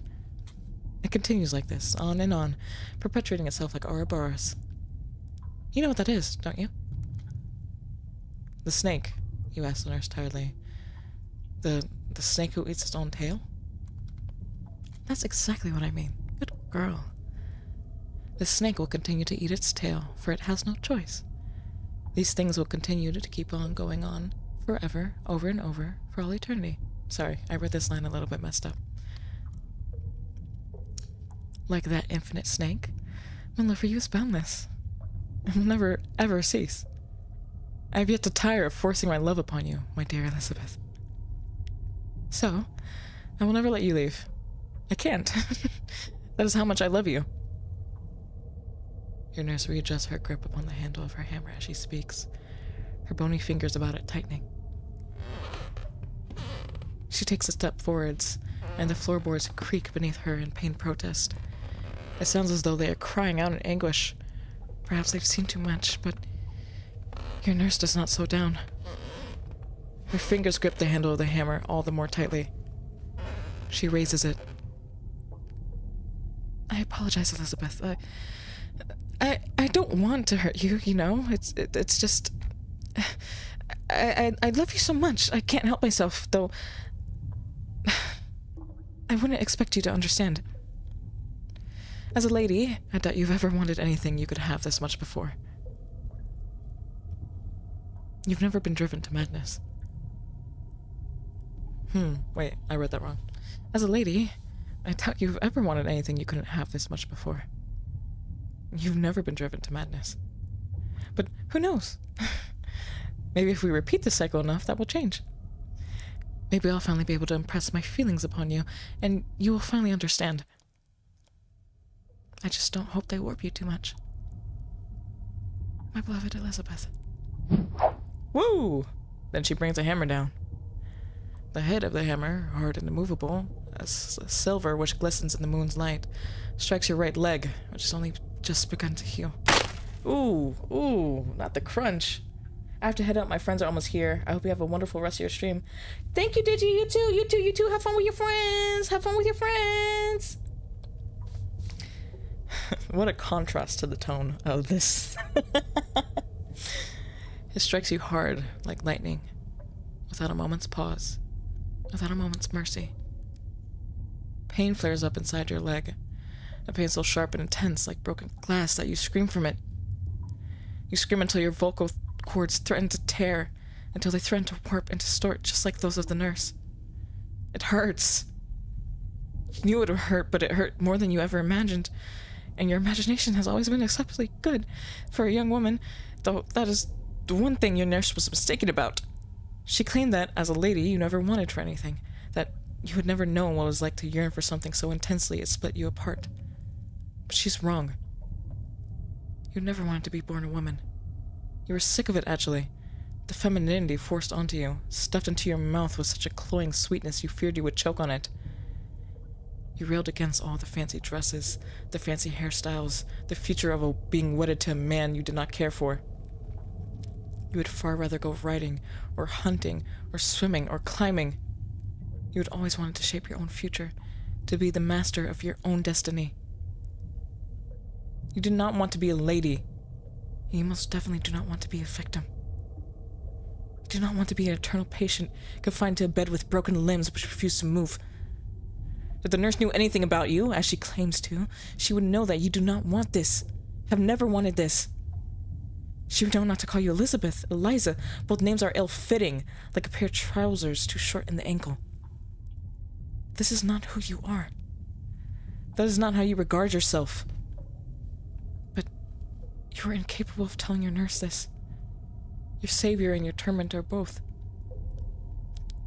You could not speak for the pain. It hurts too much.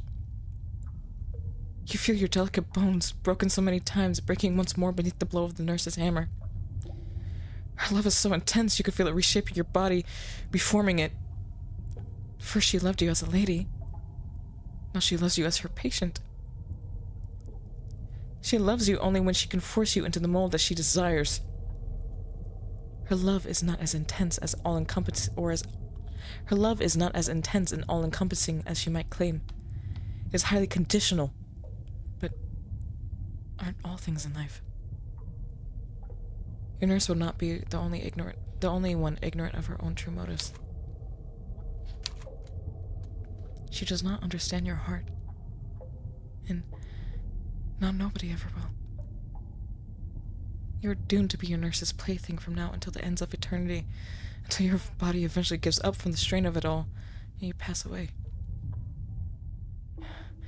Perhaps you are beginning to hit your limits already. You succumb, bit by bit, to your own inevitable end. To the inevitability not, perhaps, of the grave, not just yet at least, but to another cycle of abuse you haven't the strength to endure. But no, this is not a past you wish to recall. This is not a past you wish to recall. This is not a past you wish to reclaim. Did you not see any other paths available to you as you drifted? Any other lives which might conclude in a more satisfactory manner? Why don't you reach out and see, quickly now, while you still can? Why don't you see who else you might have been?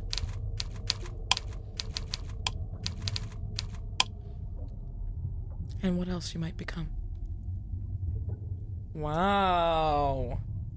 Oh, wow. So that's the nurse's chapter, huh?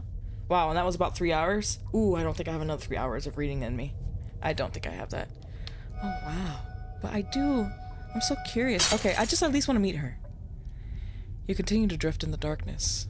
It submerges you like tar, like oil. There is something oddly reassuring about the darkness.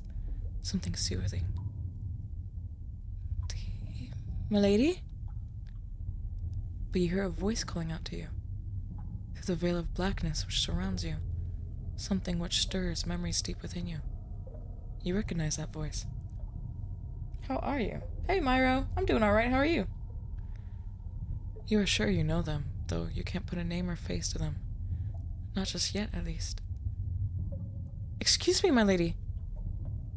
And this realization is like a flickering candle. One which soon turns into a burning beacon. You may not remember who you are, but perhaps this person will. Perhaps they can give you a name and an identity to latch onto. And in Thanks so for doing, the follow. they can save you from the Subscribe. darkness. Hey, thanks for subscribing. Who is that? Is the name of that Ezra? It's like tiny.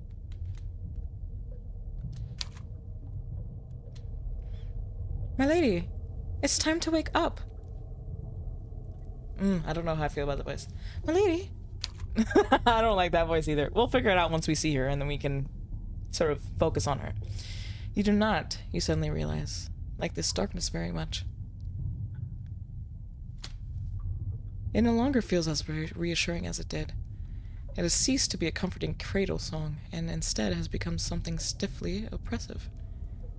You fight against it, your eyes wide, frightened, like a startled pony's, and then... Oh, so this is much more pleasant. The light which rushes forward to meet you is sharp and spiky, and it lacerates your eyes, penetrating them like pins. Your head spins for a few moments. You feel sick. Your whole body aches. Oh, my lady. My poor, dear lady, are you feeling ill? But you feel a hand upon the small of your back, massaging you through the fabric of your nightgown. It is a broad, wide palm, flat and reassuring, and fills you with warmth. You exhale, trying to gather your bearings. Slowly, you breathe in, and just as slowly, you breathe out. This is not slow breathing. You blink, disturbing the gauzy white spots which have begun to drift, jelly-like across your vision. This is a bit distracting. Thank you. Then you glance about. You felt dazed and disoriented upon your waking, but now you have awoken from your deep, dreamless sleep. Something like familiarity begins to settle upon you. You're sitting in a grand four-poster bed, one with pale blue sheets and pale blue drapes. Your bed is piled high with soft plush pillows, and your favorite bear is sitting beside you, a large, furry creature that you call Percy. Yes, that's right. You remember Percy, and you remember this room, too. You can remember the cream walls, the landscapes and their gilt frames, your vanity table with the circular mirror and the little perfume bottles arranged upon the counter, and your favorite wide-brimmed sun hat with the length of satin ribbon tied about it. Remember where you are, and perhaps more importantly, remember who you are. You are a young lady of some renown, who family possesses a considerable fortune. Well, of course you are a young lady. There's nothing else you could be, really, awaking in a fine room like this. You are a lady, not quite a princess, but definitely not a pauper. And the woman sitting beside you... Let's turn that volume back up. We're probably done breathing. Ooh, hi! Alright, what would her voice be? And then maybe we wrap up around here. Well, she's probably a bit sweeter. And she is my maid. Her voice would be sweet.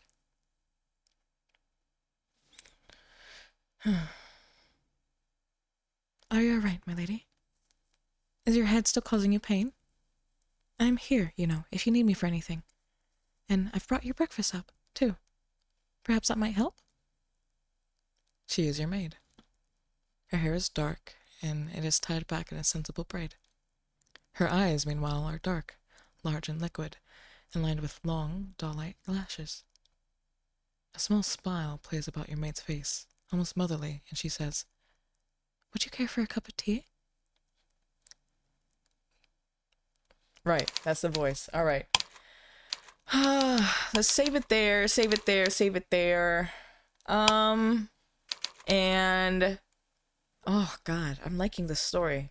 I'm liking this story. I don't want to stop, but my voice, I can't keep doing this in my voice. And I know how I get. If I push myself too far, I'm really gonna start stuttering, and then I'm gonna start getting frustrated. And then I'm gonna start getting tired. So I think at the very least I need to take a break. And I guess keep an eye out. Keep an eye out for when I stream this again. Maybe I'll stream it again this weekend. Maybe I won't. I said I was gonna take a break. I told everybody I was gonna take a break, and everybody was like, "Yeah, that's a really good idea. You need to take a break." But oh my God, I kind of like this story. I like this game. Are you sure you want to quit? Yes. Let's switch to chatting though. Oh my God, that was quite interesting. That was a lot more interesting than I thought it was gonna be. Not that I didn't think it was gonna be interesting, but like, I guess I wasn't expecting to enjoy it as much as I was. Well, it's not like I didn't expect. Oh, my titties are in your face. Okay, you guys have a different view than I have. Right. Okay. Right. Fuck. I can't move. Okay. All right. Titties in the face. I expected to enjoy it. I mean, like, I knew I was gonna enjoy it, but I didn't know I was gonna enjoy it that much. And I don't know how to explain that in a way that doesn't sound slightly off. Currently speaking through the YouTube version to get the story I missed while I was napping. Yes. Yeah, this nurse, scary lady. Very scary lady. How are you guys liking that? How do we like that novel so far? I mean, so far it seems like we kind of agree. The pacing is a bit easier, a little bit easier to read. It was, oh, Meat Lover? Oh, sorry. Oh, hold up. All right, I'll launch tits. I need to just launch tits or just remove those rewards. Let me launch the meat. Give me a second. It's meat. Where the meat at? Come on, tits. Hold up. Okay, by the way, tits stands for Twitch Integrated Throwing System. So I'll throw some meat at me. Or if this thing doesn't launch, I guess I'll pretend meat's being thrown at me. All right, it doesn't seem like it's launching. All right, guys. Oh, hot dog! Ah, steak! Ah! Oh my god, a burger! Oh no, chicken nugget! Ah! Sorry, I hope that was satisfying enough. I'm sorry that the redeem didn't work. I need to fix that. That was a fun stream, thank you. I'm glad you enjoyed. Oh, dance. All right. Yeah, I